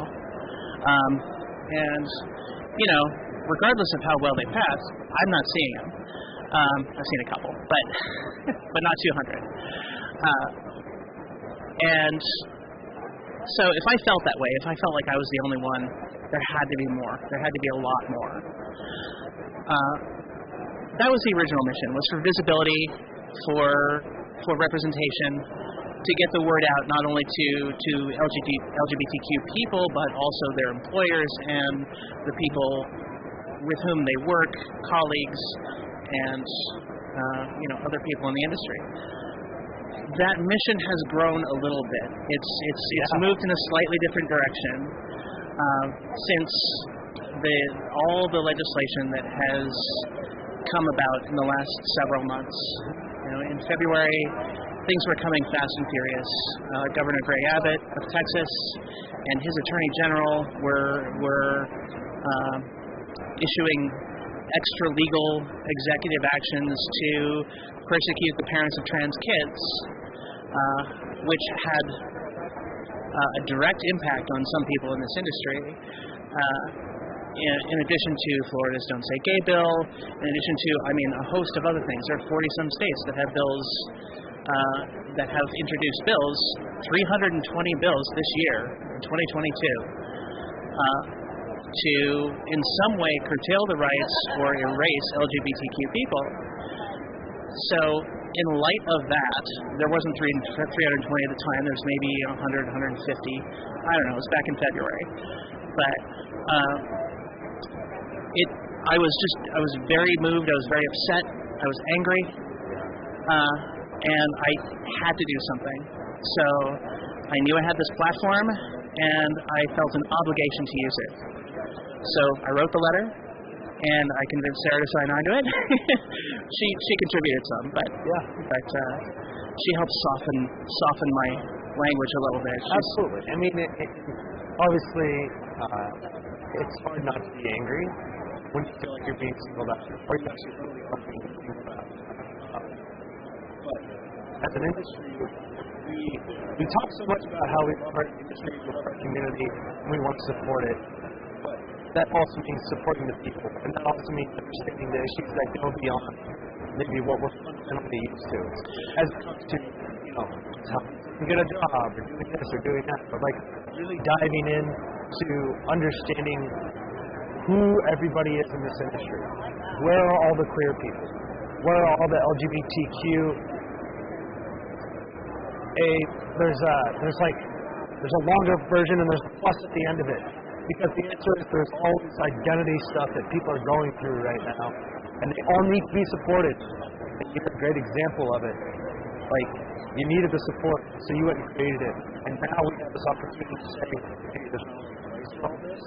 But as an industry, we could choose to say we need to support it in order to not only make everybody feel included, but also create a bigger opportunity so more people understand that they can come into this industry. Yes. It's so freaking powerful what you're doing. It's big up. Oh, thank you. How many speakers do you have on your letter? I haven't tallied since we got here, but we were. Hundreds. So we were at probably 250, 260 before we got here, and we've added another 3 or 4 pages. That's incredible. So we're going to be up into the 400s, I'm sure, by the time we leave. And that doesn't count any of the online signatures, because we've been passing around. So I have them in my pocket. We've been passing around these cards as a little pledge. Yeah, so people can just. I'm gonna leave this right here. I'll give you a stack if you want. No, leave it right there. All right. It's got a QR code. Fantastic. There's a QR code on the back that takes you directly to the online submission form for signing the letter. Which is perfect. Yeah. So I haven't even checked that yet. I encourage everybody to go read this letter, to become a little bit more aware of what it is that's happening and why it's not right. We need to support people. We need to give people their rights. We're all human. We all deserve to have some basic human rights, no matter how we are identified. This industry is by and large dominated by men who are white, and we are all, myself included, understanding that, running that, recognizing that, is something that I would have even been able to do 3 years ago. But thanks to people like you who have raised an awareness, said, hey, you need to pay attention to this. We have, and I thank you so much for this. I hope you really do know that. Well, I really appreciate the support that you and Light have shown. Absolutely. What can this industry do to continue to support you guys? Spread the word. If you know about us, boost our signal. It's surprising the number of people who still haven't heard of us. And we've been around for coming up on 2 years now. And it was a slow start, but we're getting published. We're getting recognition, but somehow, not everybody sees everything. So if you know us and you support us and you like us, give us a signal boost. Beyond that, encourage your employers, especially if you're working for a manufacturer or even a rep agency or a distributor, to push pro-LGBTQ policies and encourage them to issue a statement per our letter in support of our rights and in condemnation of the legislation that is threatening our very existence. I think we can do that. You got to do one more thing for me before we get out of here, though. What's that? Answer the last question.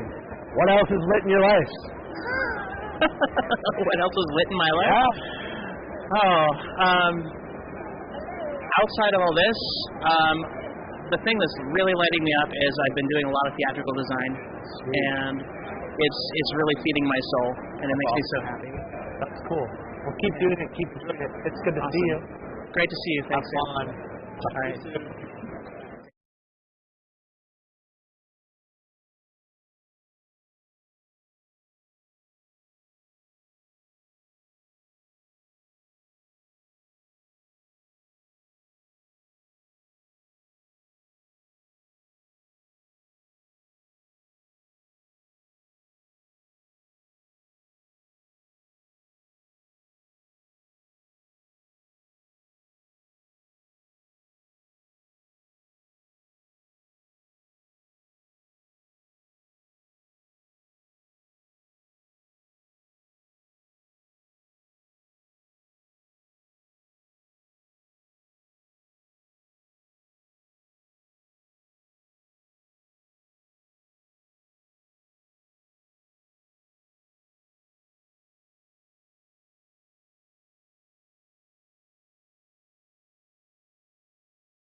I'm my own MRI shield.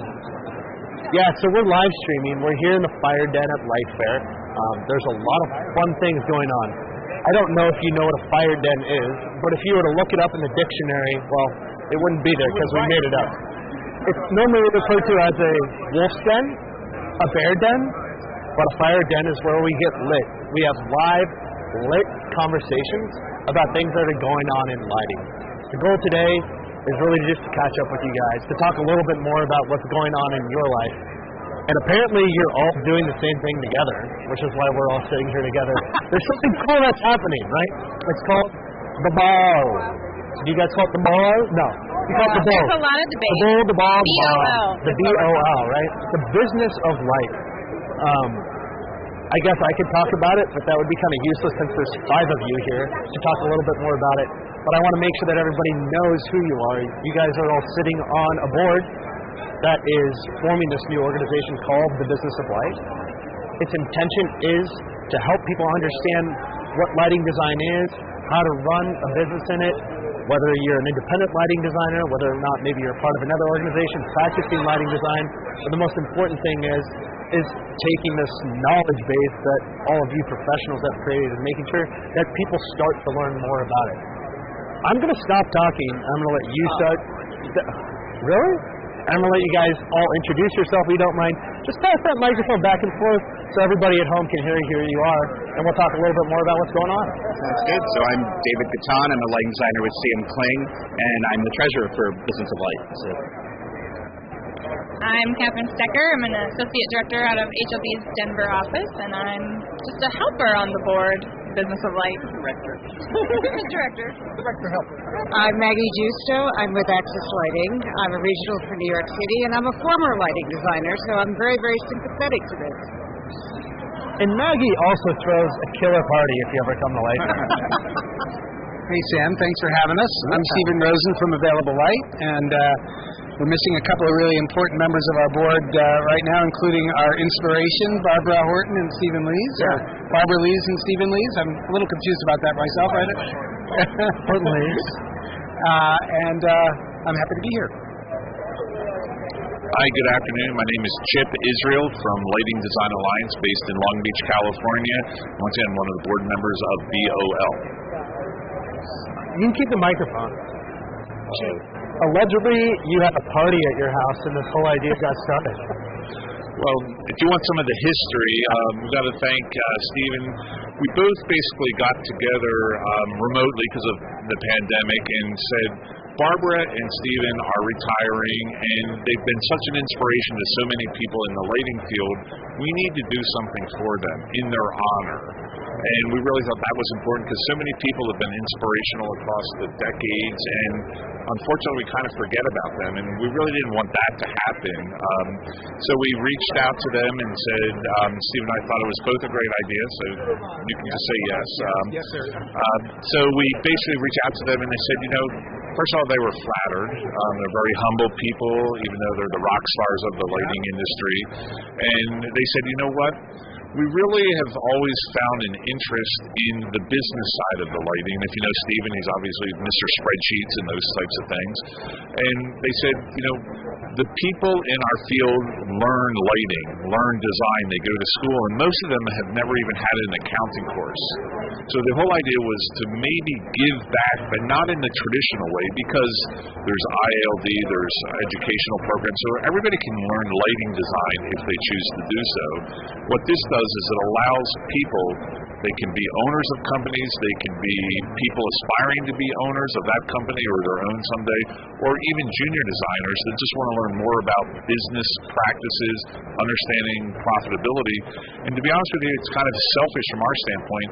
The more people we can retain in lighting design gives us, I'm going to call the pipeline to do better jobs. We don't want them to have to quit because they can make more money as being a lighting rep or something like that. So it was a way to honor Barbara and Stephen and do it the way they wanted to do. So it's kicked off with a let's call it a retreat, a meeting that we had up in the Sierras where we just got together and everybody dreamed about what this could be.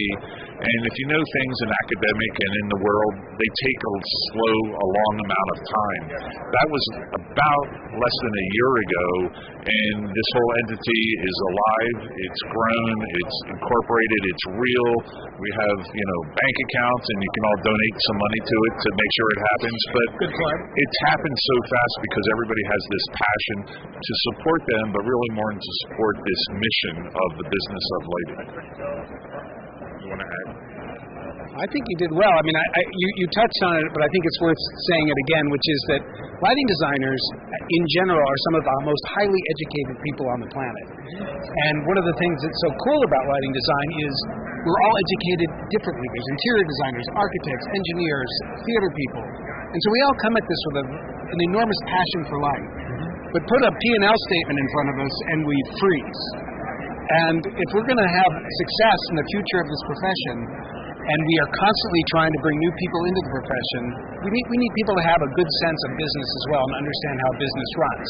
You're not going to get an MBA from the BOL, but you are going to get a basic sense on how a business is run, what are responsible and innovative ways to run a business. So we're pretty excited about what we've got ahead of us, and I think you'd all agree that anybody you talk to about this has just gone, wow, I just wish I could do this. So pretty cool. I mean, I think wow is an understatement. I think it's something that everybody just sees true value. Everybody understands. I mean, hey, who doesn't want to keep learning? Who doesn't want to learn to be more effective with their time? And maybe just find a way to give back where they know it's making literally a direct impact on their peers, on their community, on their business, on what they believe is something that's super powerful. I mean, show of hands here, who believes in the power of light? Who believes in the power of money? Yeah. Who knows that when you have money for good lighting, good things happen? Yeah. So very good things. Very good. All these good things can happen. Tell me a little bit more about what's going on in terms of where it's at today and some of the first things that are going to be happening to start to already give back to the community. You can't hear me again? Oh, that stinks. Did I unplug it? No, it's just not working. Not hearing you for a long time. Sarah's finally happy. Do you even remember the question? Oh yeah, no. I mean, I asked about who believes in power of light, who believes in power of money, and who believes in the fact that with good money for good lighting, we're all good, right? Yeah. So the most important thing is, what are we up to right now? Like, what are some of the first actual things that are actually going on in the business of light, and how are you going to start to already give back to the community? And as Chip mentioned, just a year. I want to give this to David because it's really very verbose. Although I'm sure any of us can answer. So website is live. We went live last week thanks to some very hard volunteers and making an awesome website for us. We'll be up and running in true donation form starting in about a week or so. But our first task is a collab with the IELD at the Enlighten Americas conference in September, where Business of Light is going to take over the traditional Business Owners Forum on the day before the conference. We have a really awesome workshop lined up with a great speaker, Jen Armstrong, who's a professional coach, and she's going to talk about growing leaders within your company and growing a leadership model within your company in order to really sustain and get to that next generation of business owners. And I know we talked a lot about how this applies to lighting designers, but we've always envisioned it as, yes, we're lighting designers, not Maggie, former lighting designer, now manufacturer, but it applies across the industry, right? And I've spoken to a lot of people that are manufacturers or reps, and they see the same need within their companies to grow this level of education. And so we're trying to make sure that the tools that we put out there can apply, even though we're coming from the perspective of designers. So. Plug the survey. Oh, yeah. So we also have a survey live.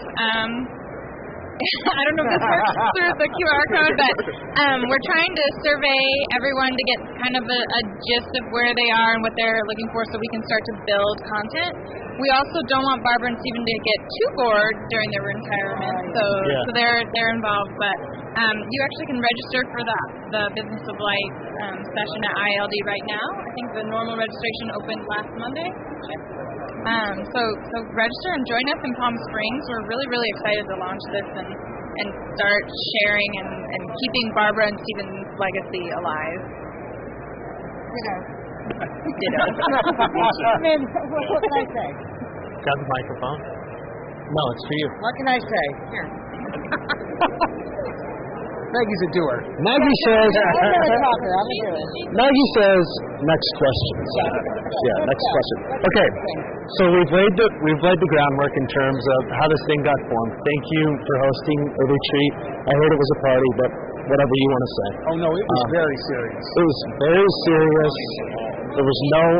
Yeah. I mean, there was no wine once we were done. No whining. I was going to say maybe wine, maybe whining.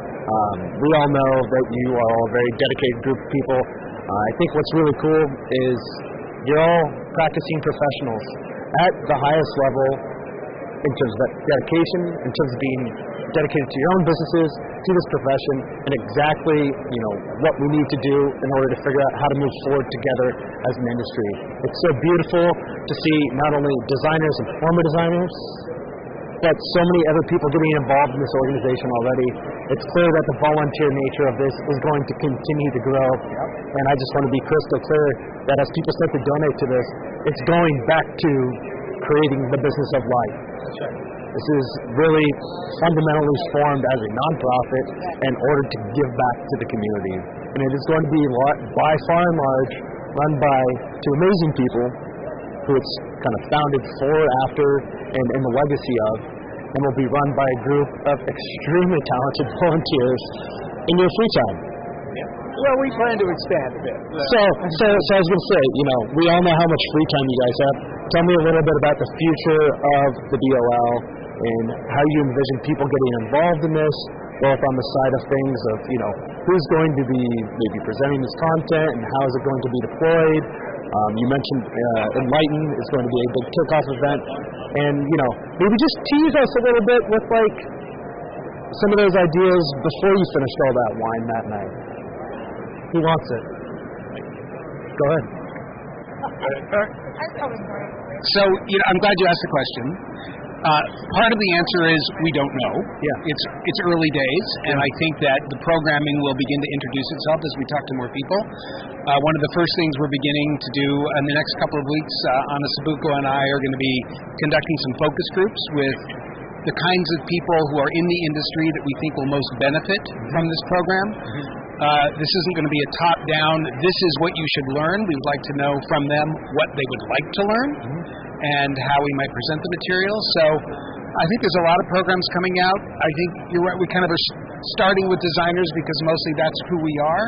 But David is exactly right. We're hoping to open it up to the entire lighting industry. So, add anything to that? No, I think you said it very well that, it would be arrogant of us to assume that we know what you need to know because life is changing. The economics of the business is actually changing continually. So we need you to fill out those surveys and to participate so we know exactly what the topics are. But I'd also share that Stephen Lees is very big on mentorship. So this could go besides just classrooms and the idea of young people attending. So it might actually become almost like unofficial business council down the road and things. And it could easily expand well past lighting design, because graphic designers, architects, any type of art type of designers will have the same challenges, but really the same basic business principles should apply to all of those. So the future is really where you all want to drive us.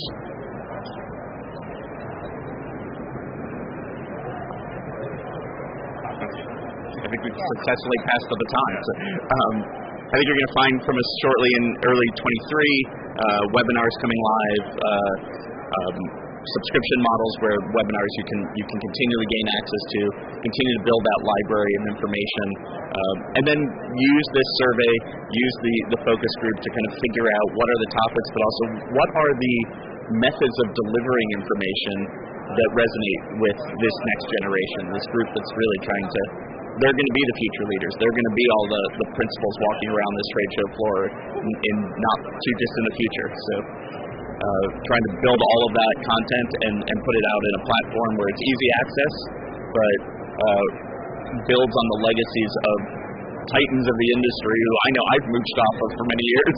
So I'm very happy that we're formalizing it somehow. Do you guys have anything else to add about that? I feel like we should say Stephen's famous "A rising tide lifts all ships" quote. That we could talk about that every time we meet. But the goal is that if all of us run better businesses, we're then able to do better like design, and the industry just as itself rises up. There's no reason to keep trade secrets. And Barbara's always been a big proponent of not having trade secrets and sharing her information with folks she mentors. So it's really lovely that it's now official, and we're all out there trying to better each other's business. I think one of the most important things to understand throughout all of this is obviously you're all very well known in this industry, running pretty big time lighting design businesses, but that doesn't mean it's built for like that big business. Like, I mean, it literally is going to be built for anybody who wants to be in the business of lighting design. And it's a gift to have all of you to be able to give back. Whether or not you want to design, lighting, and you only want to have 2 people at your company, and you want to make sure that every project's within 50 miles of your house, or you want to design the convention center that we're sitting in right now. Yeah, I did that. Oh no! Wait, no. Which one of that? No. My point is, this thing is going to be designed to scale, to give back, and to benefit just about anybody who would ever have any form of interest in business, in the business of light. And as Chip said, potentially it can go far and beyond that. At the FireDen, we kind of close with one very important question. Everybody has to answer it. So it's up to you how soon we get out of here or how long we stick around. Oh boy. The question is, what the heck else is lit in your life? Start us off, David. Catch. Well, I caught the mic, so that's pretty lit. Looking forward to summer. Life's going to be great. We're going to just, relax and keep working, but get some time off and enjoy the outdoors. So I love it. Looking forward to not traveling as much as I have in the last couple of weeks. My kids are starting baseball, which is a just hilarious thing because they don't know where they're supposed to be. So that's just endless enjoyment. So looking forward to that. I'm looking forward to more travel now that all the travel restrictions are gone. So that's going to be fun. So what you really meant to say is you're looking forward to not having to take a COVID test every time you get on or off an airplane, right? Yep.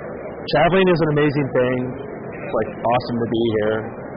Apparently David's been here once before, but I've never been here. So it's good to see you guys. You were lighting manufacturer. Well, I'm lit today because of all the people that are here. Yeah. I mean, that is just, my psyche is just flying. I'm feeling great about that.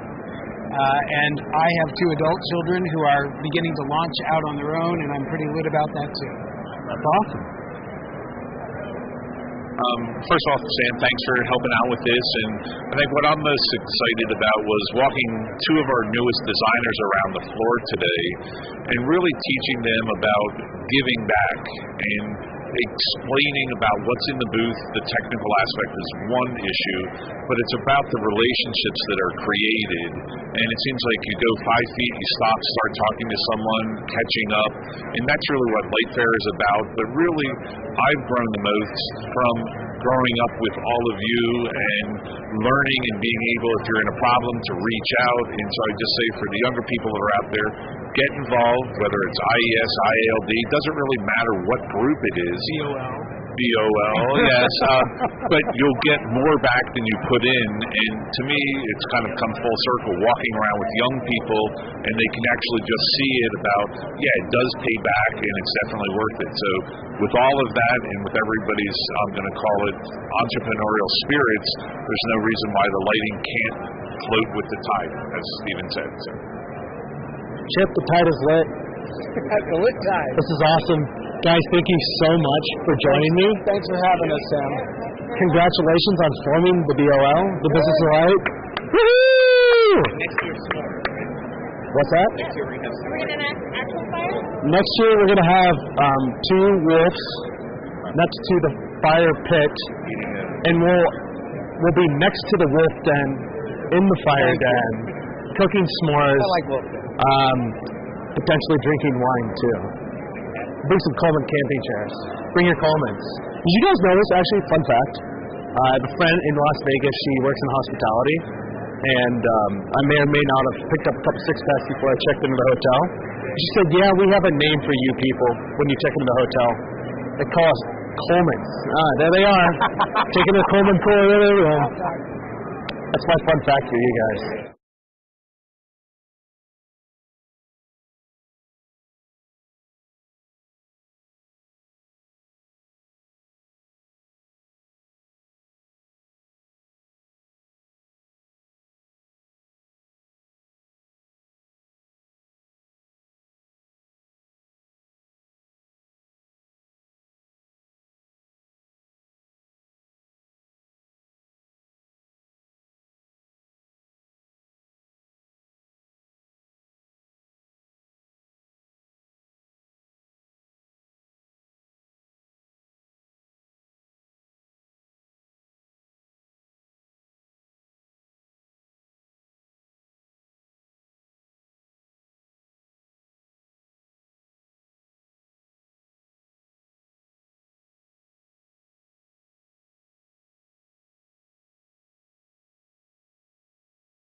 friends.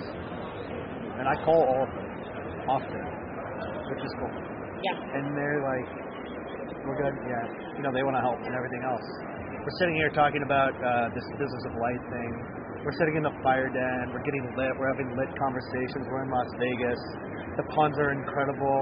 I've just been sitting here going, slapping myself in the face all day. And like, we're doing absolutely nothing but literally having fun right now. Andrea Wilkerson, wow. You just told me you're excited because you feel like you don't know me. So yeah, I feel like I'm excited to be here. It's like, I mean, everyone talks about you, hottest ticket in town. Hottest ticket in town. Yeah, so I mean, I can't. For tickets. Yeah. I agree. So I'm excited to be here. It's very, I feel like we probably know a lot of the same people. You know, you were just talking about Chip and his influence. I could say the exact same thing, like what an influence, and just, the community itself has been such a big part of my professional growth, and I think that's what you're experiencing right now in a way too. The leadership in this industry is incredible. And I say that not from like a standpoint of, you know, where you work and who your boss is, because I obviously haven't worked everywhere. I say that from the standpoint of the willingness for so many leaders to lead outside of their own business. And we just witnessed that here. The business of light is something that's born. But you're a leader too, Andrea. You are a pretty interesting cat because you have some traditional and non-traditional things that you've done in this industry, which you've enjoyed. Yeah. And right now, you're just like firing away in the world of research and making things awesome. You're also involved in, what's that thing called? That's all about the future of lighting. Maybe the ILD Education Trust? The ILD Education Trust, which is something that is a vehicle which has been formed to obviously create opportunity for people to move forward in this industry, right? Yeah. And it's not the people that are in it, it's the people that are going to come in it, or maybe have their toe in the water and need a better or more authentic experience, and quite simply need a little bit of encouragement. Maybe like little twist of the arm or something like that. Yeah. From the standpoint that they get stipends and they get to travel, or they're supported fundamentally by being educated in this industry or about this industry. Tell me just a little bit more about the trust, and then we'll dive into a couple of other lit conversations. Yeah, so I guess, how did I find the trust, or the trust found me? I don't know, but it's just the opportunities presented through some of the scholarships and applying for some scholarships, and then actually the trust supported my PhD in part at Penn State. And so just, I wanted to give back a little bit. I grew up in a tiny town of 4,000 people in the middle of nowhere, Kansas, right? Like, I knew nothing about lighting. I didn't know anyone with a PhD. And the trust just opened doors for me that I didn't even know existed. And again, just going back to that community, like, this is such an awesome community, and I think that's what also makes it easy to want to, raise support for students to travel, just because I want them to be exposed to this community. I mean, I love lighting too, and so I love lighting and the lighting community. It's like, why would we not want to, grow the pool of lighting designers, lighting professionals, right? Obviously, the ILD Trust, in part, is looking to grow lighting designers, but also lots of us end up in different places. Like, I ended up in research, and that's, still a win that we're exposing other people to this wonderful community. It's funny because you say it like, oh, well, I ended up in research. You don't hear people saying, oh, yeah, I ended up in lighting. Like, oh, yeah, I came to lighting, I'm a lighting center. I came to lighting, I'm a manufacturer. Oh, right. I came to lighting, and I ended up in research. Research is something that's super important in this industry. By far and large, it's something that we need more of. I had Mark Lien over here earlier today. Yeah. And Mark was talking a lot about research in this industry and how it was heavily funded and something that had a lot of attention on it. when the transformation of LED technology is kind of entering the marketplace. Yeah. Almost 15 years ago now. Crazy. Today, it's a commoditized good. People are very familiar with it to the extent that some of the research in this industry, I won't say has dried up, but there isn't a focus and I think a way a lot of people want it to be. Yeah. That's kind of like, a true / downer statement / upward statement. Take a minute to acknowledge that, I guess, to the point you can, and share with me your perspective on what's going on in research in this industry. Yeah. LEDs did they brought a lot of excitement. Yeah. Something new. It's always, the potential, right? People enjoy talking about the potential. We had lots of conversation about controls, etc. So I think research was something also that got to ride that wave of the LED.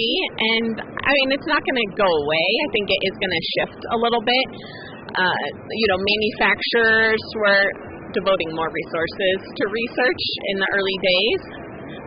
Both something that was published in, in-house R&D, and I think, I worked for one of the Department of Energy National Labs, so spent a lot of funding from the Department of Energy just really to make sure that LEDs succeeded. So compact fluorescence just, didn't quite make the cut when it came to quality, and that was something that was really important. It's quality has to be at least fluorescent. I think now that's where sort of the pressure comes, is okay, well, we beat the incumbent technology. It's a little harder to go above and beyond. I think that's where that's where research can help with that. Okay, how do we justify that additional ROI?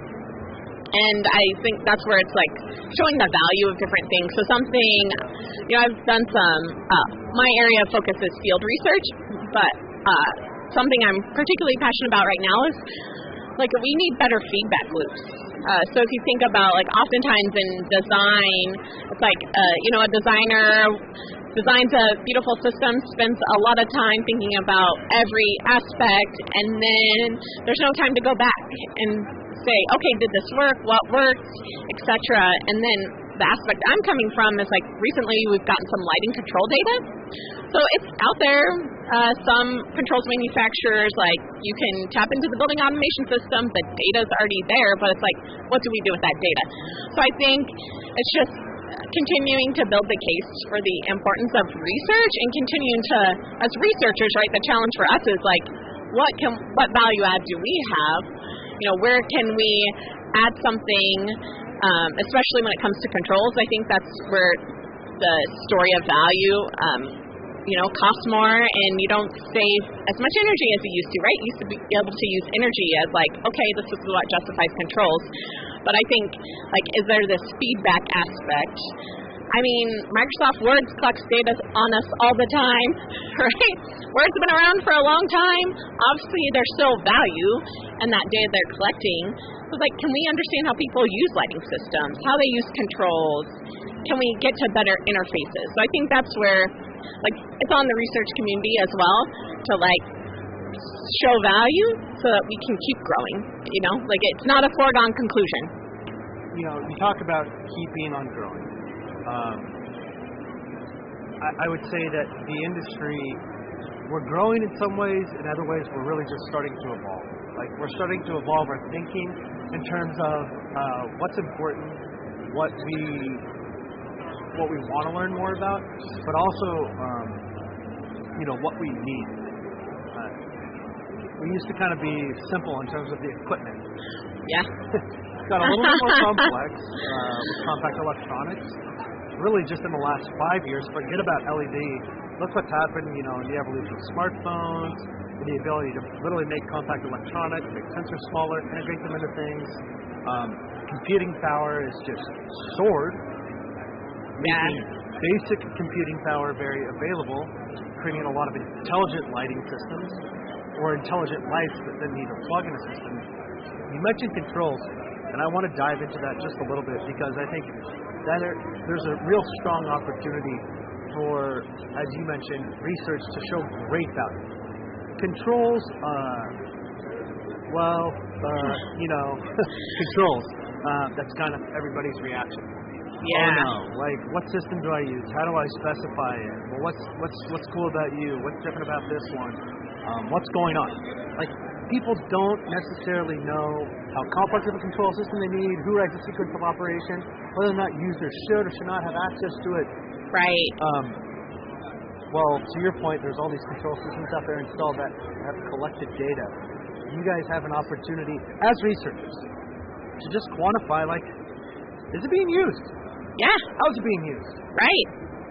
Yeah. And talk to me a little bit more about, like, this beautiful vision that I know is sitting inside of your head in terms of you're not only listening to the community, but there's an opportunity to respond and engage. Yeah, and again, inform and feedback. So it's like we know it's possible. We see the technology community using this feedback to create more value. Everyone's collecting data, but the lighting industry just isn't quite there yet. I think it's a little bit of like knowledge that it exists, even within the lighting community, outside the lighting community. I think a big hurdle is like, what do we do with it? So I'd say that's where our focus is like trying to answer these questions. So if we analyze this data, for instance, okay, we're seeing that the people in this room are always overriding, let's say it's automatically changing throughout the day. They're always overriding the lighting system at this certain time of day. Or in a patient room, okay, the lights come on low at night, but the nurses are always overriding that light level because it's just too low. These are simple things that are, computers are good at picking out patterns. There's so much opportunity to really understand the patterns, and like these are just the initial examples. That's what's cool about data, I think, is like the more we get other people involved with different perspectives, different applications, the more we're going to learn how we can use this data. But we got to start somewhere. So I think that's where, it's like, okay, let's start telling the story. Let's start getting some of this out there. And then, like, my background is not AI or machine learning, but that's really the next step. Is like, okay, so then, we can't be involved in every project where we're analyzing data. But it's like, well, if we can figure out how to leverage AI and machine learning, then it's like, okay, facility manager, lighting doesn't, it suggests, the building automation system suggests XYZ because it continues to see this pattern. Like, obviously people aren't satisfied. I also think user interfaces. That's something, I guess a little bit more about your background, but it's like thinking about the user interface from the perspective of the user. I just feel like there's so much opportunity in lighting to simplify maybe, or just better understand what works when it comes to control interfaces and what doesn't. And I think that's where the data comes in as a part of that, but it's also something I've been thinking about, like, okay, do we need to do more experiments where we bring people in and give them a space to control and just start to collect data on that user interface piece. So I guess from your even background or experience with controls, what are your thoughts? I mean, I think basically what we have is we have this big problem. That's what I think. I think everybody took controls and they implemented it into this industry because there was some theoretical value add, or there was a code requirement, or there was confusion as to which one of those two they needed. And some people did it because they thought they needed it for this reason, and other people thought they needed it for this reason. And at the end of the day, the bottom line is controls are all about energy management and creating comfort in the space. And everybody's intrigued with the idea of, well, how do we just, make them do what they need to do? The biggest part of what research needs is partnership. Yeah. And the partnership is the tough part, I think, in this industry. We are in I might classify it as a hyper-competitive industry right now, given the fact that the main technology evolution is somewhat commoditized at this point as it relates to low-hanging fruit. So people are really being forced to innovate right now. and we're in a very demanding environment that specifically manufacturers have typically funded a lot of this research because they do gain the most benefit out of it. They can literally justify hundreds of thousands, if not millions of dollars of investment in this to benefit from it, which is appropriate. However, the rate that they're expected to develop products is faster than it's ever been before, and what they're responsible for as it relates to product development is 10x what it used to be. It's something, honestly, I don't think they talk about openly, not because they don't want to, but nobody really gives them the chance. Like, people are just breathing down their neck. Like, what's next? Hey, do this, do that. You know, we should innovate this. Yeah. Well, and I guess how much do you think also supply chain has affected innovation the past couple of years? 100% over the last, who knows, 8 months. You know, there's so many catastrophic things that have affected it. But I think, you know, that's just one of 4 things that's happened in our industry right now. And, you know, there's a recession looming. Then, you know, there'll be another election in the United States and policy will change again. I mean, it just goes kind of on and on and on and on and on and on and on and on and on. I don't think necessarily, you know, it's going to get easier for us. So it's gonna take us as an industry. It's going to require us as an industry to take a step back, look around, and say, let's find these partnerships. Let's go at this a different way, and take action. Yeah, and I think that's where, you know, traditionally PNNL has sought to partner with the lighting industry. And I think we need, you know, we constantly are thinking about, but, you know, need to be reaching out and figuring out how can we continue to best help the lighting industry with our research, right? Because that's, you know, we want to see adoption of advanced lighting systems. We want to see, obviously, Department of Energy supported. We want to see energy savings, but we know there has to be value because the energy story just isn't that compelling, honestly, for a lot of people, especially after this first pass of LED. It's like, what's the value add?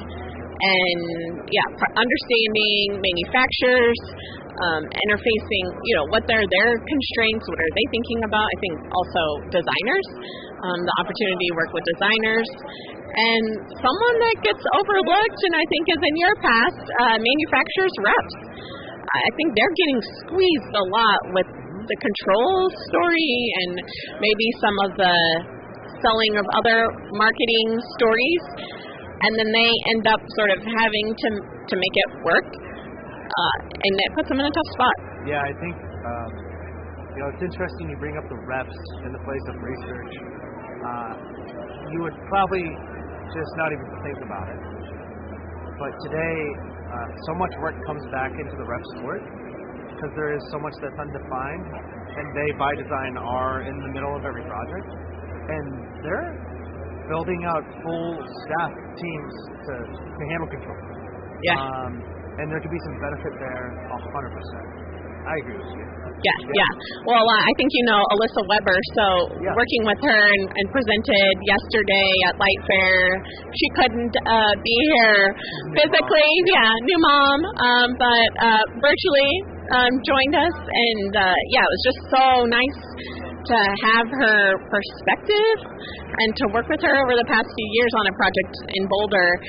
It's like, I realize, like, it's a missing perspective from, again, this partnership standpoint, where, like, I need to do a better job of really understanding that. And again, especially when it comes to things like control interfaces, and I just learned things like I didn't know how difficult it was to know what driver was going to end up on a project, or again, the control interfaces. A lot of times it's like, it's the rep who's like making these decisions because they get sort of left to make those decisions. Yeah, everybody's out of time. The reps always have an interest in getting every project across the finish line because it's how their business is run and operated. So they pick up the phone and they start making decisions on behalf of the partnerships that they have. Yeah. At the end of the day, there's a lot of partnerships. I really appreciate this conversation. It's actually it's super eye-opening to me to just get my gears thinking and turning about it. But before I let you go, okay, the hard question. Carpet? You know, no, you know what it is. What else is lit in your life? What else is lit in my life? I guess, I don't know, just excited I just recently moved from Portland, Oregon to Omaha, Nebraska. So just exploring the new place I live and closer to family, and so just enjoying that aspect. And yeah, looking forward to the industry getting back together, professionally. That's just such an encouragement to see these people you've been talking to via Zoom, or I've never physically met you, so it just feels strange. These people exist in real life. So again, too, personally, some big transitions, but professionally also kind of feels like a transition. We're back, and it's really exciting to be back. We're definitely back. This industry is, a close industry. We've learned a lot about each other. We've learned a lot about what we can do, how we can effectively communicate. And now it's time to start to establish these collaborations, these partnerships, and really, if I might say, get back in each other's business a little bit more. I agree. Well, thank you so much. It was a pleasure.